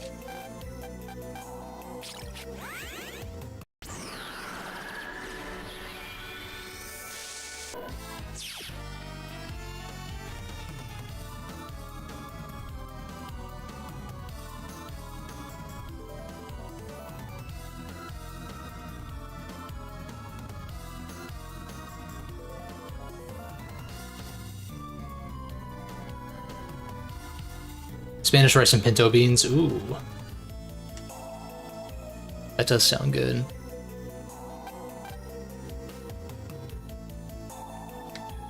Dude, that Hurts is fucking dead, dude. Look at him. KO'd. Half dungeon? So I'm guessing there's some kind of gimmick once we get up there. Come back and investigate. What does that mean?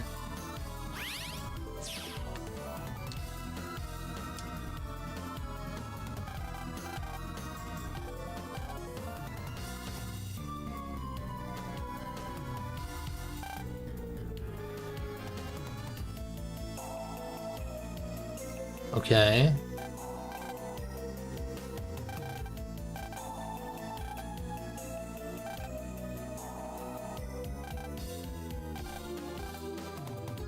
Okay. Ah, I see what the gimmick is. Dude, he was schmoovin'. Do you see that shit?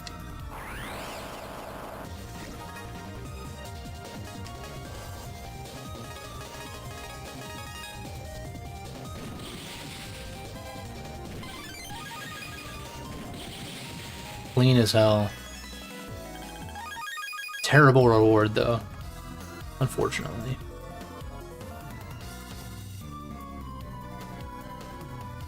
This is very, the very BN3 final dungeon. Although I don't know if it's a battle or if they do put you in like a jail spot or something, but Maybe it's more so like BN2 Nightman dungeon. Where do you... Oh, oh, shit. You can just avoid him like that? It's lame. Physical encounters now, yeah. They've addressed my complaints about random encounters. Oh no, it's broken. We're gonna have to move the window washers up. Whatever shall we do?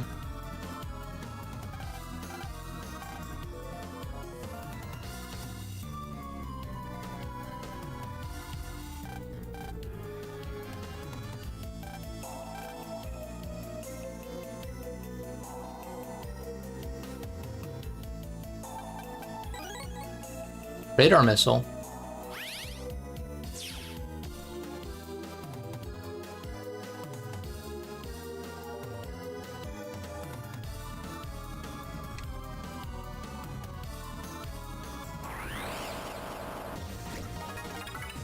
I should probably fight these guys in case they give a card. Not that I have a choice, I guess.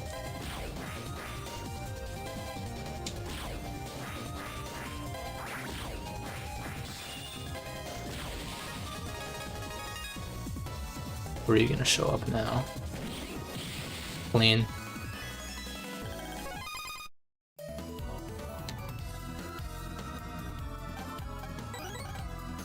Nice. Oh, these are big ghosts. Uh-oh.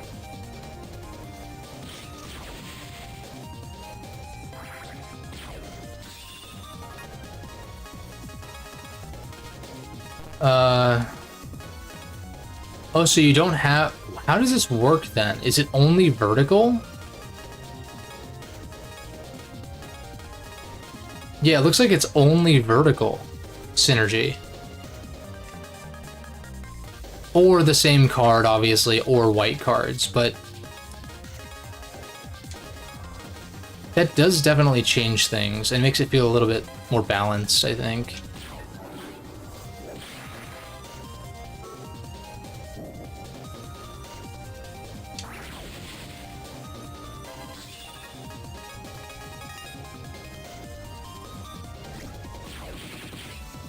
Ah, shit balls.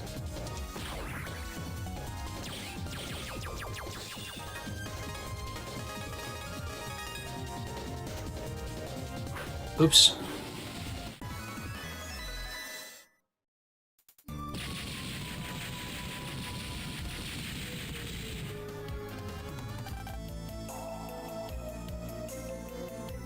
Sorry. I did it.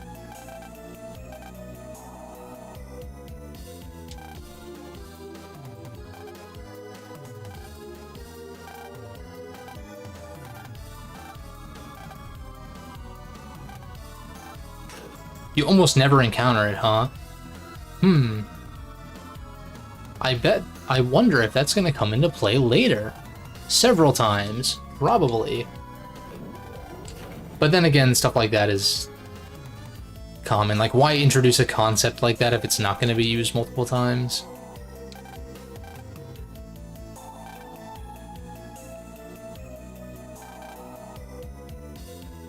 I do think it's funny that they moved him higher up so that we can get across and stop this, but they're just confused. They're like, why the fuck are we higher up? Why not drop them down below first? But I don't know. I'm just poking fun.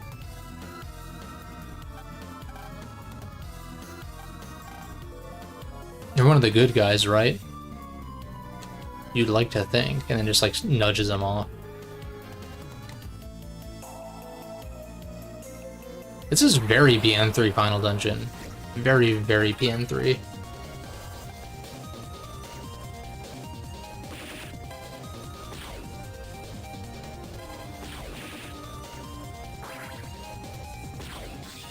Star Force from the previous games allows coding rows.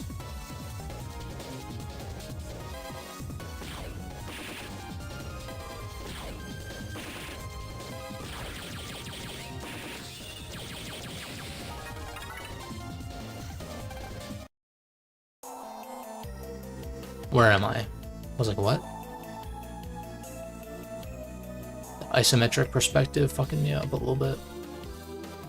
I will say too, in Mario RPG, the platforming is better, but platforming in isometric view is, it's something. But I didn't have that many issues with it, it was just occasionally it was like, Particularly the final dungeon, it was like, huh? Choosing, okay. The previous game allows choosing rows. You mean like choosing between columns and rows, or how do you mean?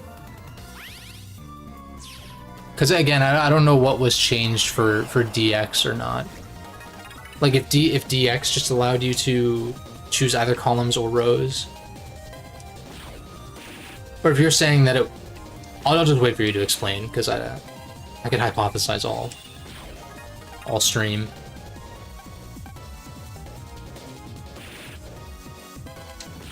I'm not an expert on these games at all.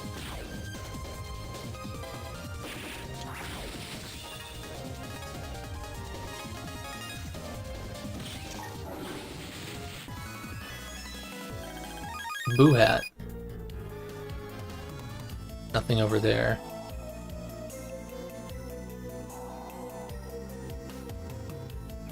Fuck you. Can I run? No, I can't. Oh, that's kind of devious. You know what's also devious? Invulnerability frames.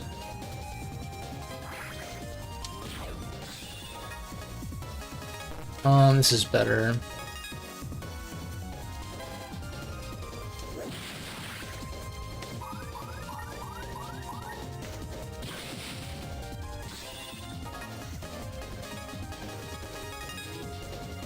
Shit. Damn it.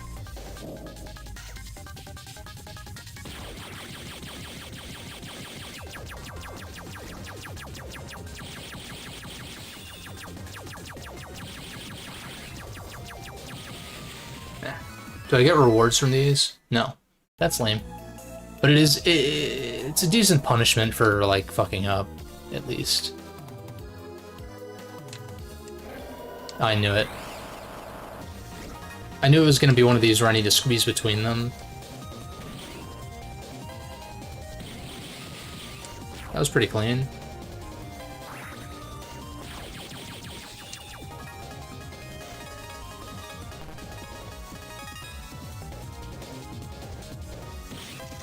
By default, SF Mega Man can only choose columns. With the Star Force from the admins, it allows you to choose rows. Oh, okay. Gotcha. So then did DX... Am I crazy, or Star Force DX allowed me to choose from rows or columns just regardless, though, right? Which was extremely busted. I wonder if that's a bug?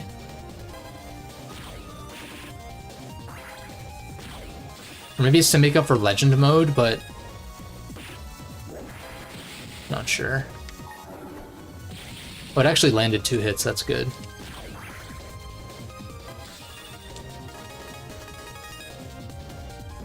Damn it.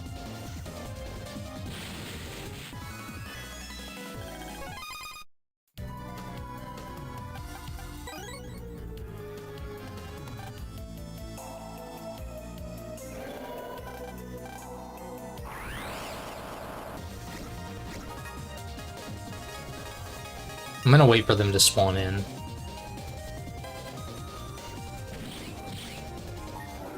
That was bad, but whatever. It's just gonna be a longer fight. I'm not. It's like one of those where I'm not really concerned about winning per se. It's just like I don't want the fight to go on longer than it needs to.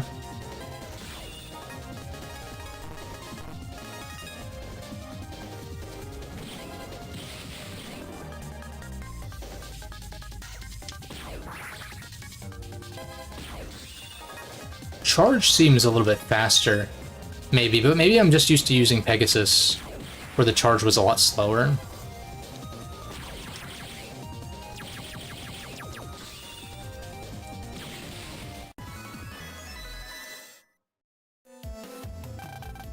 But it feels faster by default.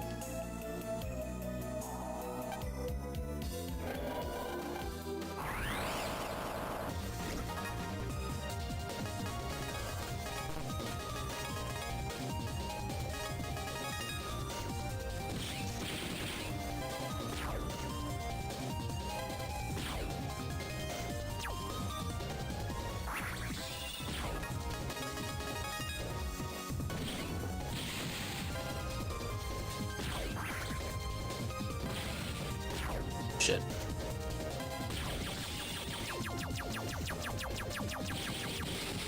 Probably for DX. In vanilla, the player needs to pull the Star Force card to begin choosing. Okay, yeah, no, that makes sense.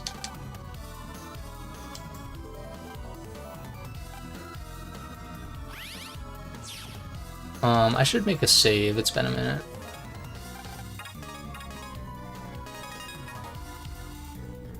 There's Luna.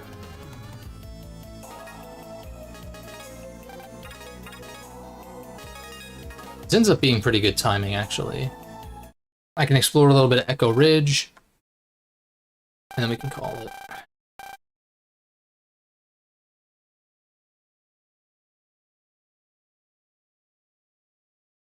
Is this game about as long as Star Force 1? Are they all about the same length? Try to, like, somewhat plot out my timeline for streams. And, like, kind of figure out what I want to do after Star Force is done, even though we have several weeks to go. Quality of life change. Yeah, in some sense. I just feel like it kind of breaks the balance of the game. Unless maybe you're playing on Legend difficulty. But if that's just inflated numbers, then I don't know. It's cool though. I mean, it fixes a lot more than it doesn't. But I think some of the fixes, so to speak, would require a kind of a retooling of the game more so than an improvement patch could maybe do, like enemy AI behavior and stuff like that.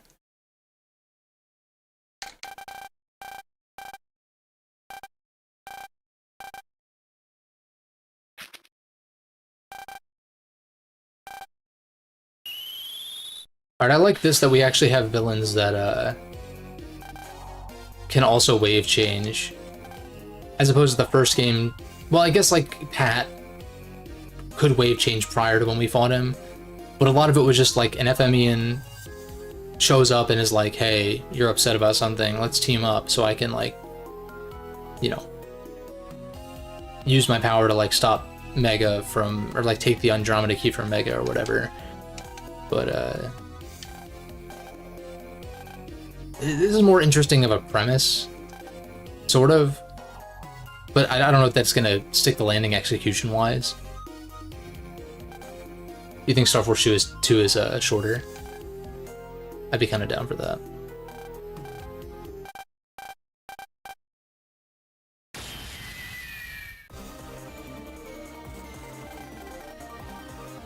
He literally said he could wave change, you fucking idiots.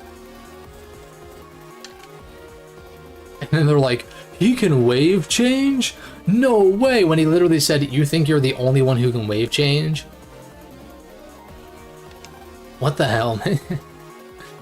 The writing did take a dip, for sure.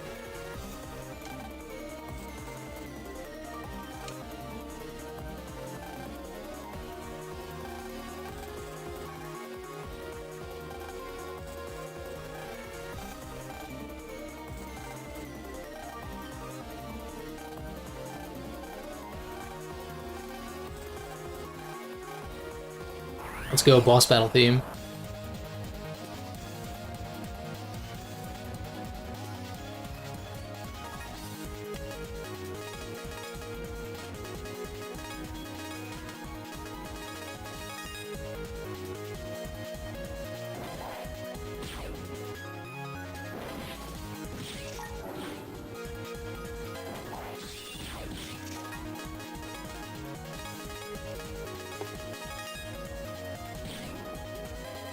It's lame that it didn't hit twice. Oh, that was bullshit.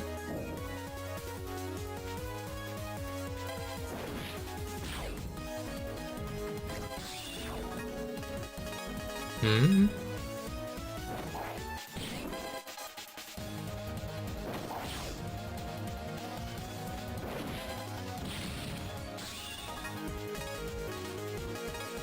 I mean, if I can land this, that would be nice.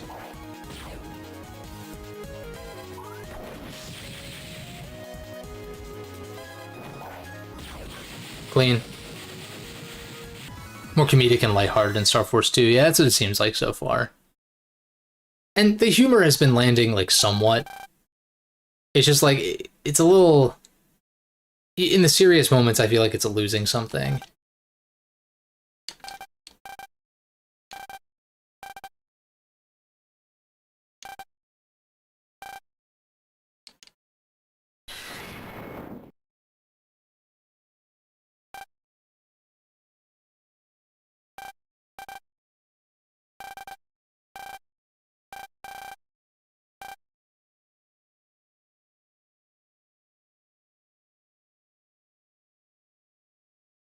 DX was geared more for post-game.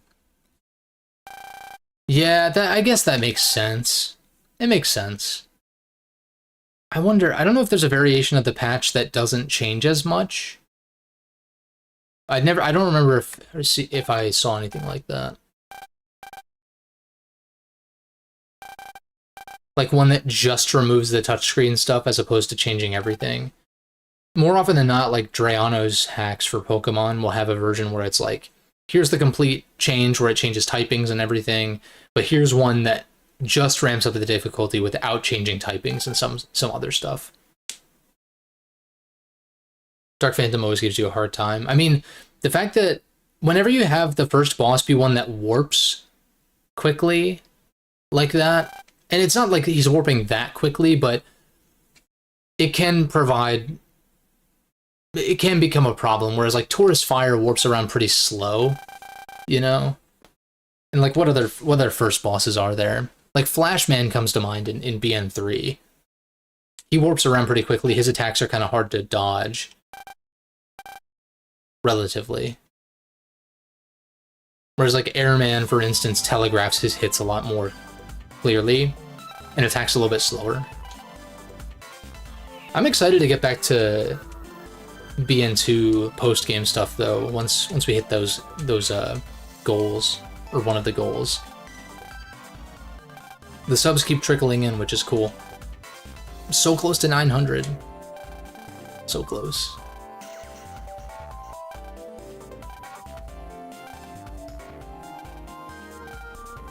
He's Mega Man though, you dumbass. I know she knows that, but she's just being coy.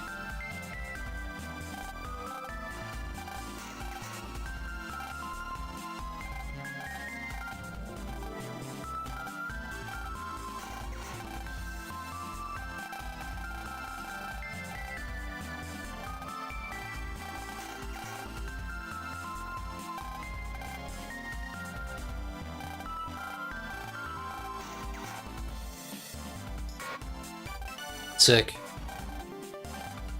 We got some clout. Some in-game clout.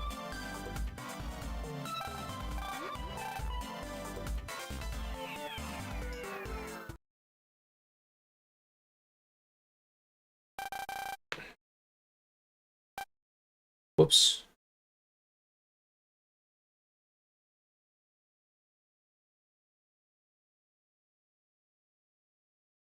Oh, the slow camera pan. Classic.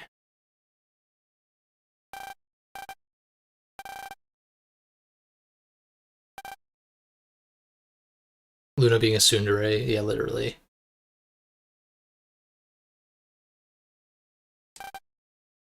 More opportunities to spread fear.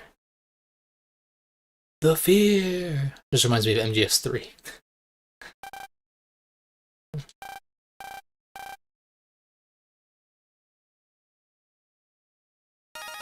Star Force 2 interactions are cute.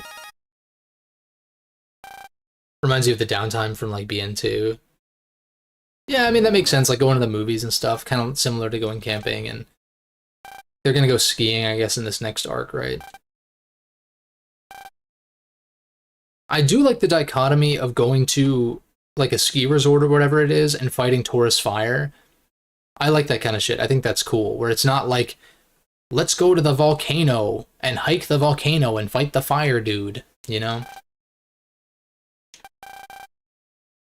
Also, it gives you access to aqua chips or cards prior to the fire boss, which is another design thing.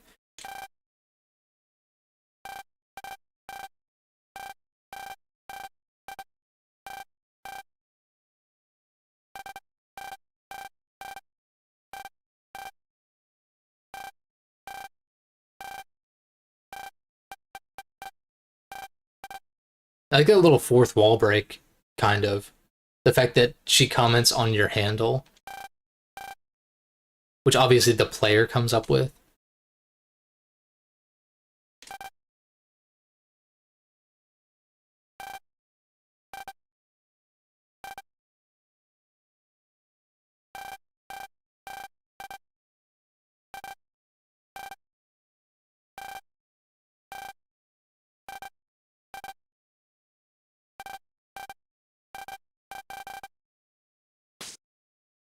Dude, his OS is not up to date.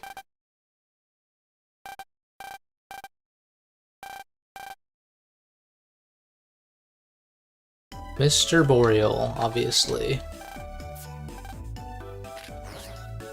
Anything worth noting in here? Come back later and investigate. What is that for, though?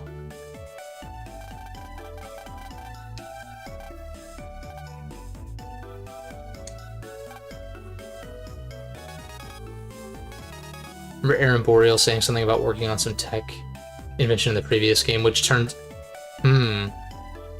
It probably is a reference to the Star Carrier, because he mentioned when we talked to him earlier that he helped out in creating that.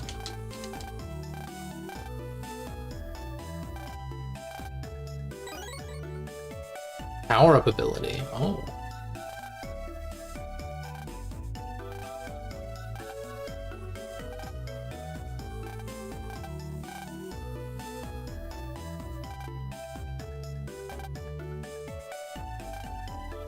Huh.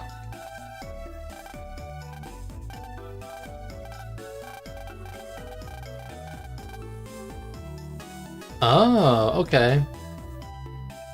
So, based on your link power, you have like a limited amount of abilities you can equip. Interesting. This is kind of cool. But now, I've already gone into this comp, but I want to explore Echo Ridge before we really progress. Yeah, it's only, I think they say it's only a 2-month time skip.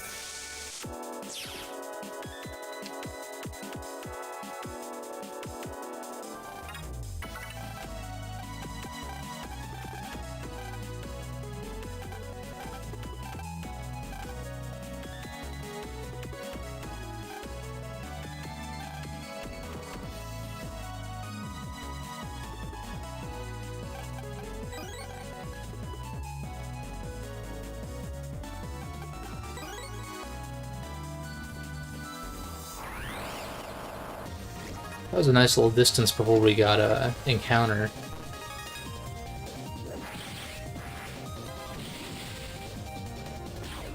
Dude, why did it move so slowly?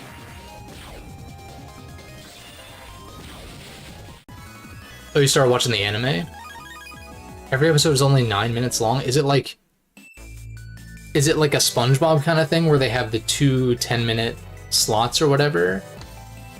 Or like, you know, like the 2 shorter episodes, or is it like actual self-contained episodes that are that short? Well, I guess SpongeBob is an example where it is self-contained, but you know what I mean.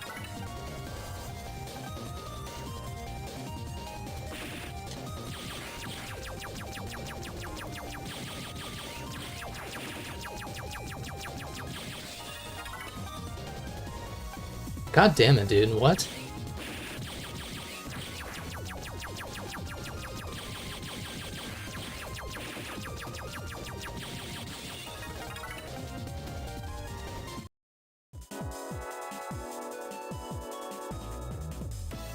I don't remember where I've explored thus far, but I see a comp over by the mailbox. You've got a side quest.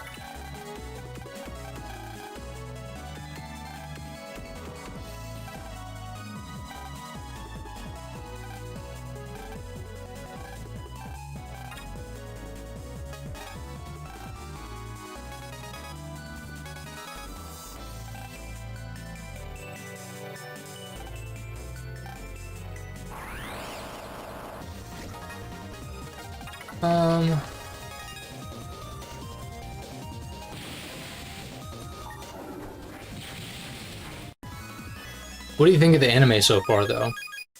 I don't think I asked yet.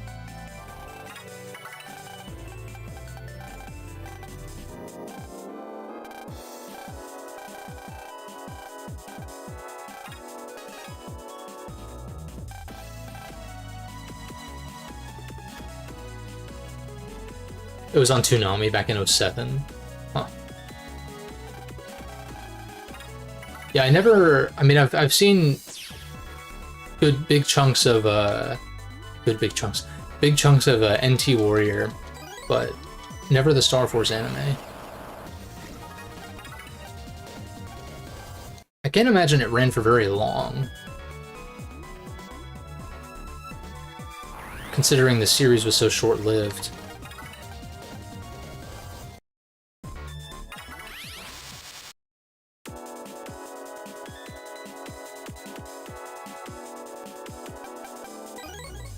Grass stage, ooh.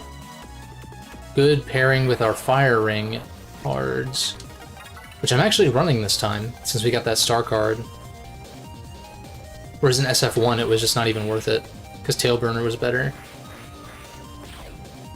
In retrospect, I think fire ring could have been better, because it can hit twice, but it's kind of similar to NT Warrior, gotcha. Is it streamable somewhere? Like, where are you watching it? Because I'd maybe be curious to check it out sometime. You've never seen it before.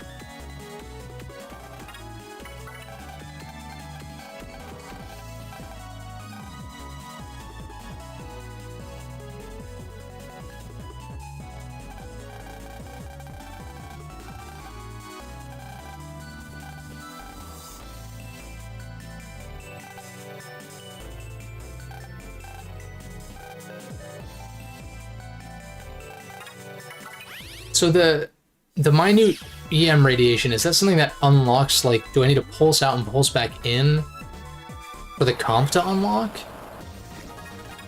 Or is that like an actual timed thing?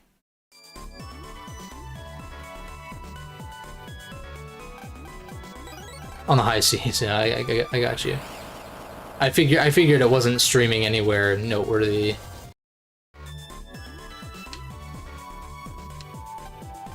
What does he have? Okay, just subships.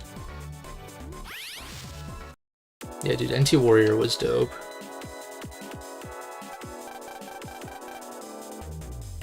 I didn't like religiously watch it, but whenever it was on and I would catch it.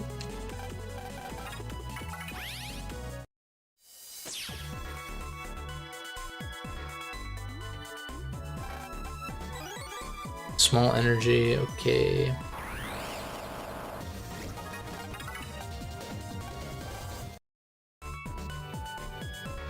I kind of like how the little dot dot dot almost lines up with the music, like the bum bum bum ba da da da da. If you do it like immediately, at least. I like little things like that.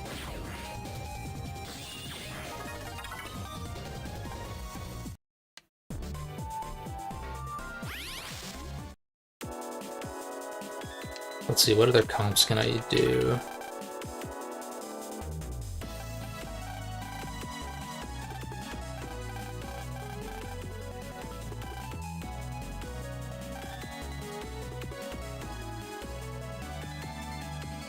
I'll check this high road here.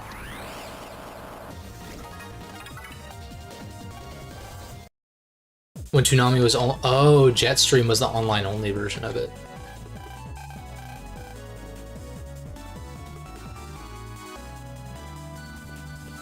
Anything up here?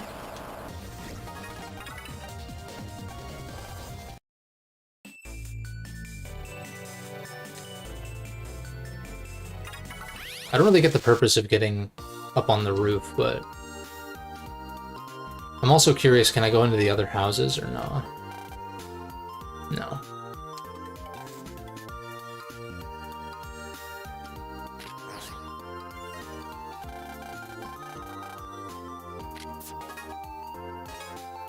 Oh, that's right. Let's do these side quests real quick.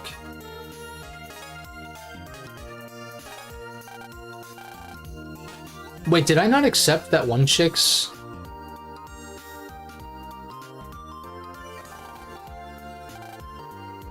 Did I not accept that for some reason?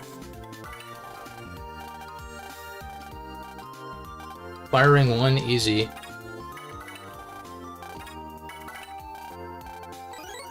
Unlocker, wow. That's actually quite the grab considering how expensive unlockers are. I'm kind of hoping purple wave data is more common in this game though. I feel like I didn't see purple wave data until like the last couple of scenarios last time.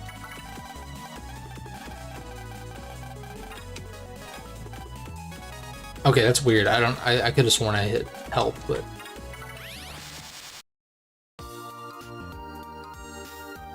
didn't catch any of the SF anime at the time. I don't even know that I was aware that Star Force had an anime. But I think it's also because I kind of fell off of Mega Man around that time. Even if I was dabbling with the platformers on like the virtual consoles and shit. But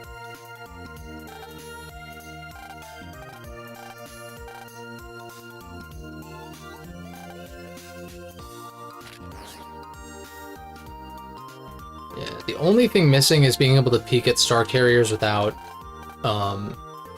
pulsing in, but oh well. Hopefully the side quests are not nearly as frequent as in Star Force 1, which it seems like they're not, based on the fact that there's only been 2 or 3 so far. More shonen than the game's story. I'm not surprised.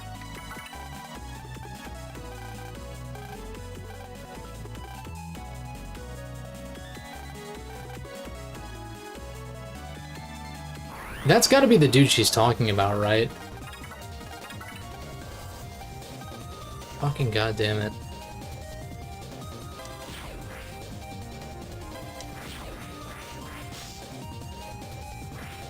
I don't even care if I take damage here, I'm just like, let me run.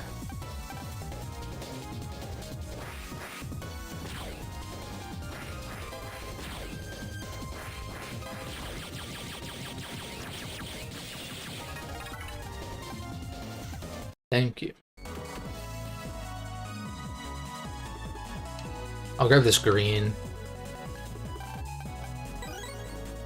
I'm assuming we just needed to find out about the RC copter, probably, and then she's gonna be like, oh, he's a nerd.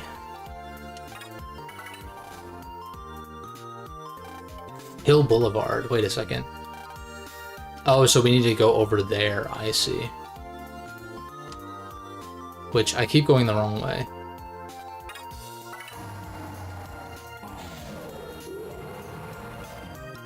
Yeah, I don't know that, like, Star Force 1, like, the game's plot, I feel like wouldn't translate that well to an anime directly. At least that kind of structure. Because it's so... it's, like, so slow-paced.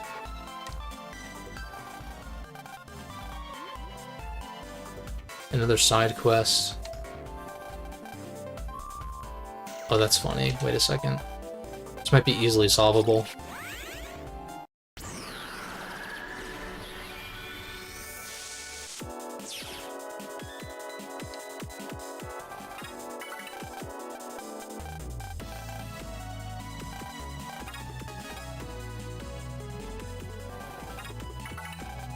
Did I not hit take it? Like, am I... Oh! You can... Oh, I hate these games for this, dude. Why can I only do one at a time? Why? Why? That shit's annoying in Battle Network, it's annoying here. Oh my god.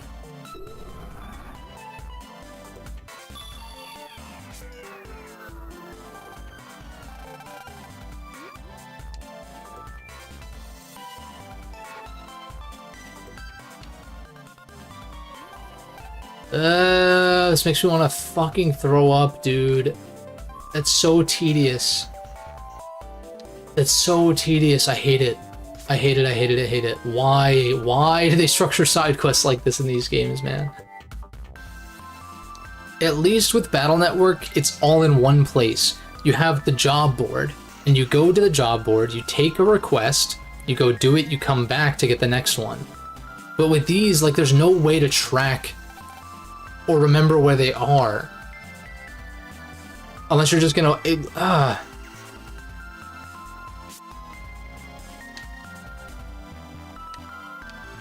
The fuck, man? It's so obnoxious.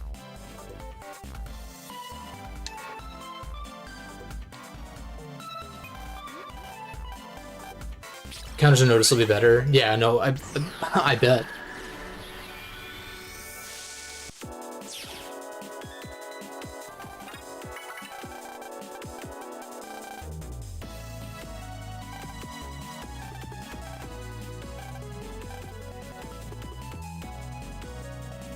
Yeah, it seems like there's less of them at least.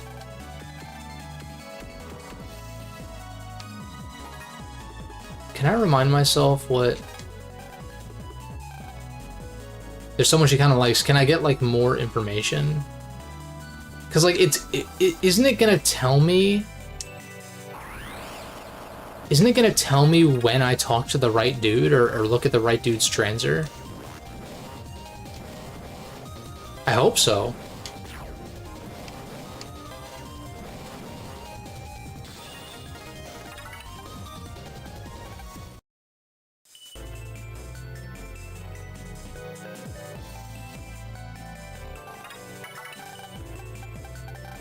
Or Star Carrier, whatever, same shit.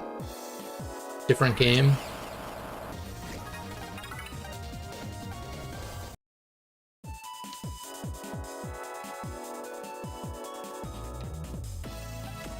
Yeah, these guys don't have Star Carriers, so it had to have either been that dude or someone in here.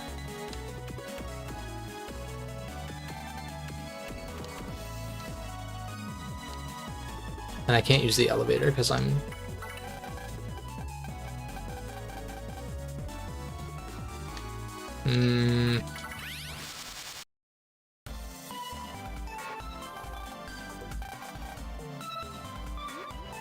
Wait, his name is Casanova, like Casanova? That's funny.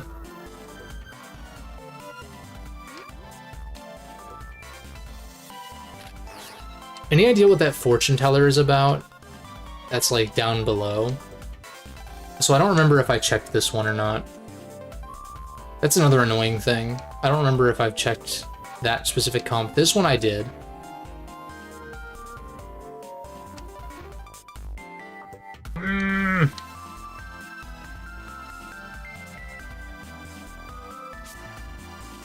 Why did they make it so annoying?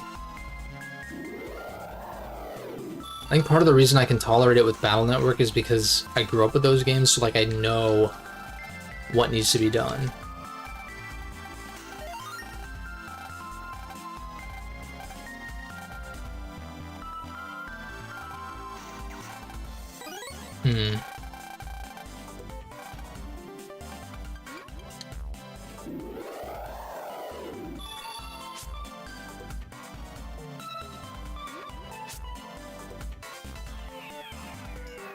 Anyone in here?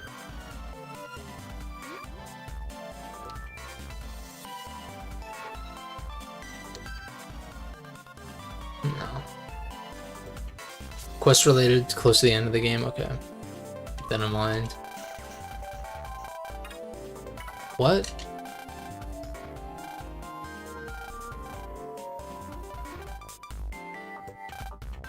Legend store.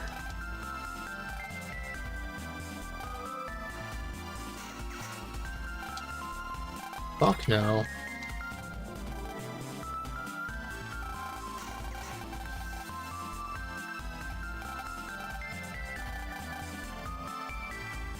What do blank cards do?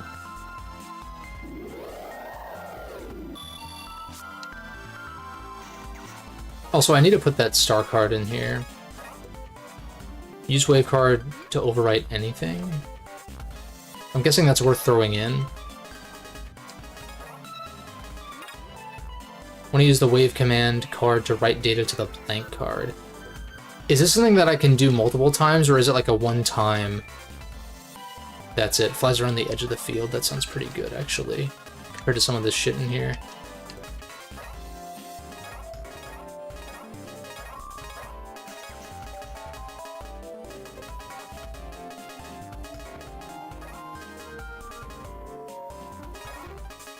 I've got a max capacity on those. Grass stage I do like.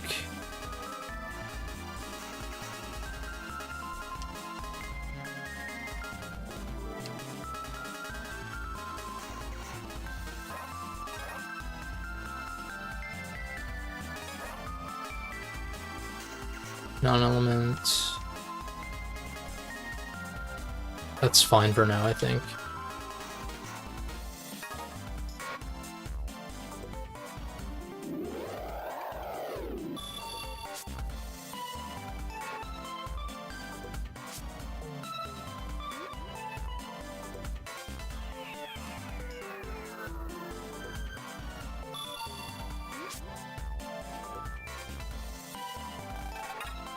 I'm torn on what I want to do about these side quests.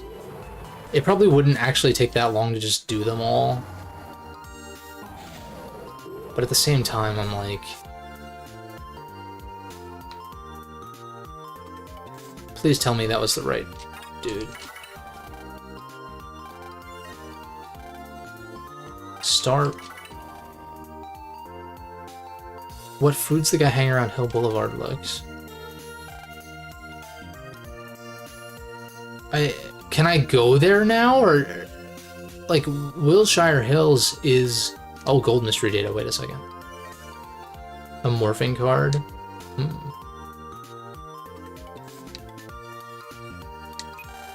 gonna get that gold.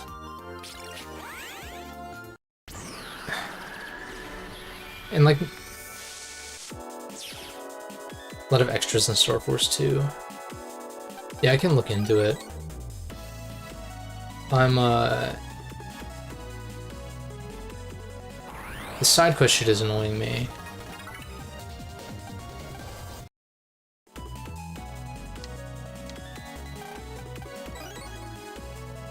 Ooh, what the hell? Holy shit. That's actually insane. What?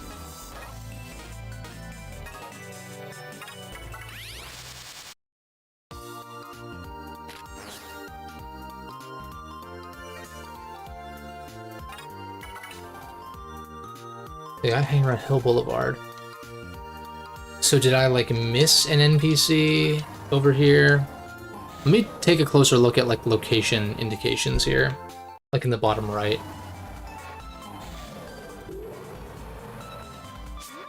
Hills Boulevard, yeah. So it's here. But I don't see... Maybe I need to take the wave road somewhere?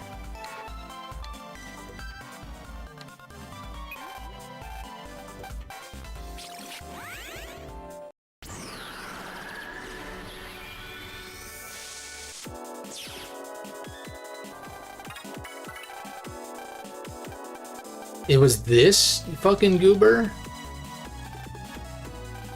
Brussels sprouts are good though.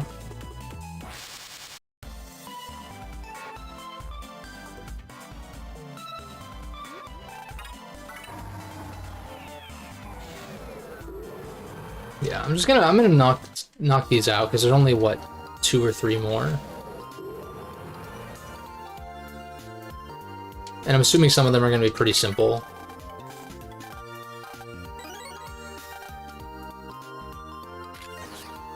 That was it for Echo Ridge, right? See, I hate this. It's hard to keep track of. It sucks.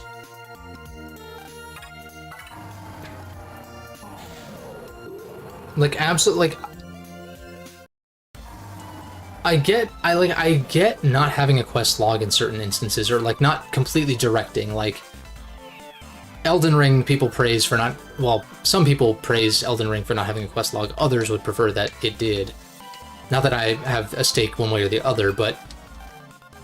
It's like, it's nice when it's at least, like, here's like, an indication that you initiated this thing. It doesn't need to be a step-by-step guide.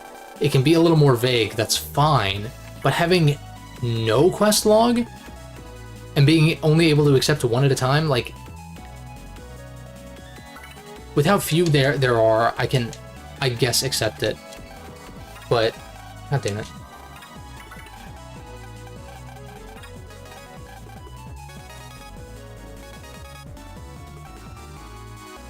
So this one is just a quiz. Which of these do you carry around a star carrier? Who's the most popular singer in the world? Sonia Strom.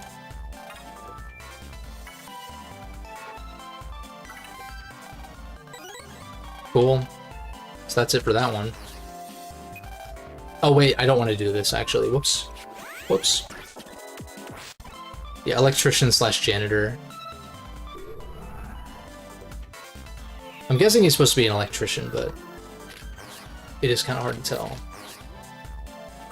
Alright, wasn't the only other quest this old man? Oh, maybe there was one inside the building too, though. We're gonna make use of speed up a little bit here. Keep things moving. I'm actually gonna... I've been pretty good about not using it, but, like, come on, let's go.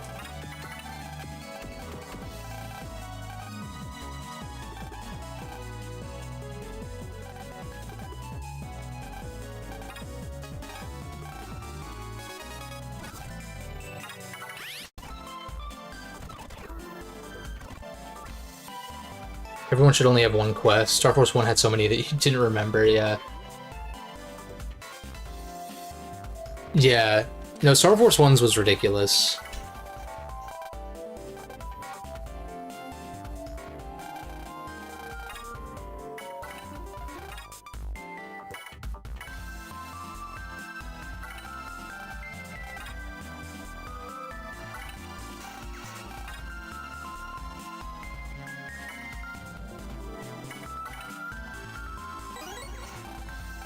Cool.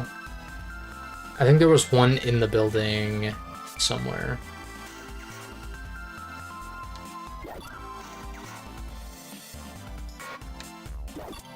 Yeah, this dude.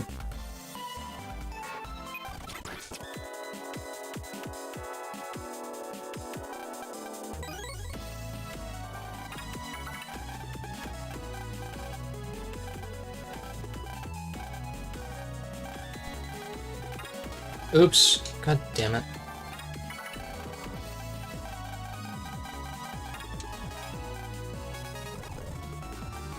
How much more do I need for this? 6K? Oh, I'm like way off. Jesus Christ.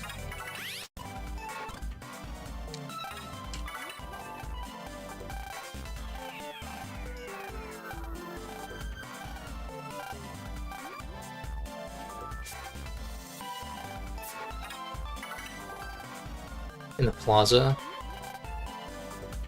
Okay.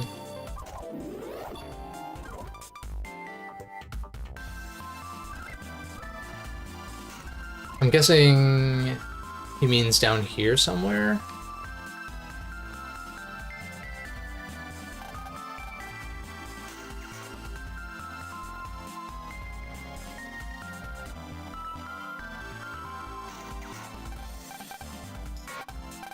It's probably somewhere I have to go in waveform.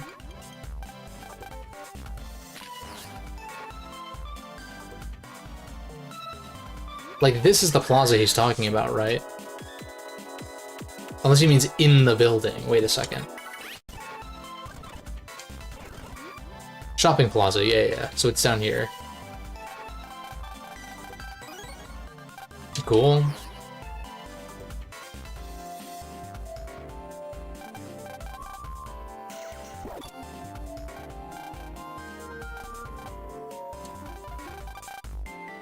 Okay, we have to EM wave change then. I guess going from the top makes the most sense.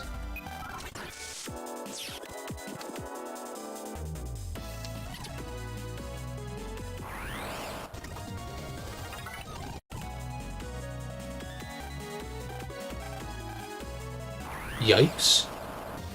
You mean yikes?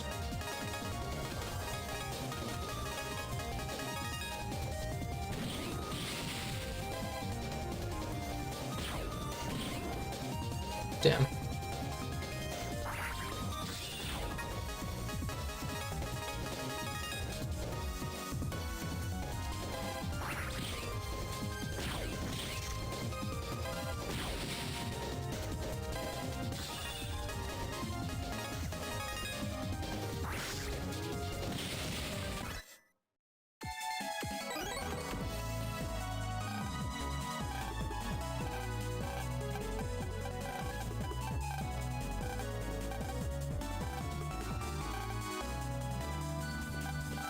Are there more than one? Or is there more than one?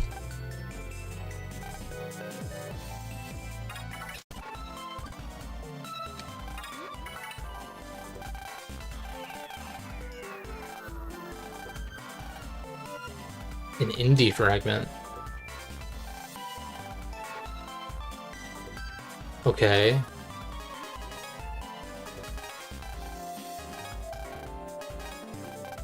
I think that's everyone so far.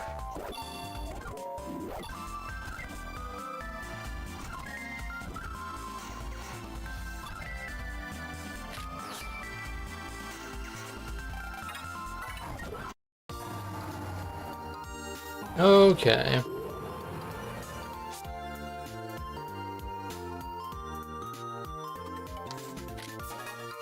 That seems like a decent stopping point. Let me look at my... Oh, use carbon on... Oh! That's kind of sick. What do I replace with that? Probably just a standard attack 10, right? Or even like... Yeah, Invis might actually be kind of useful.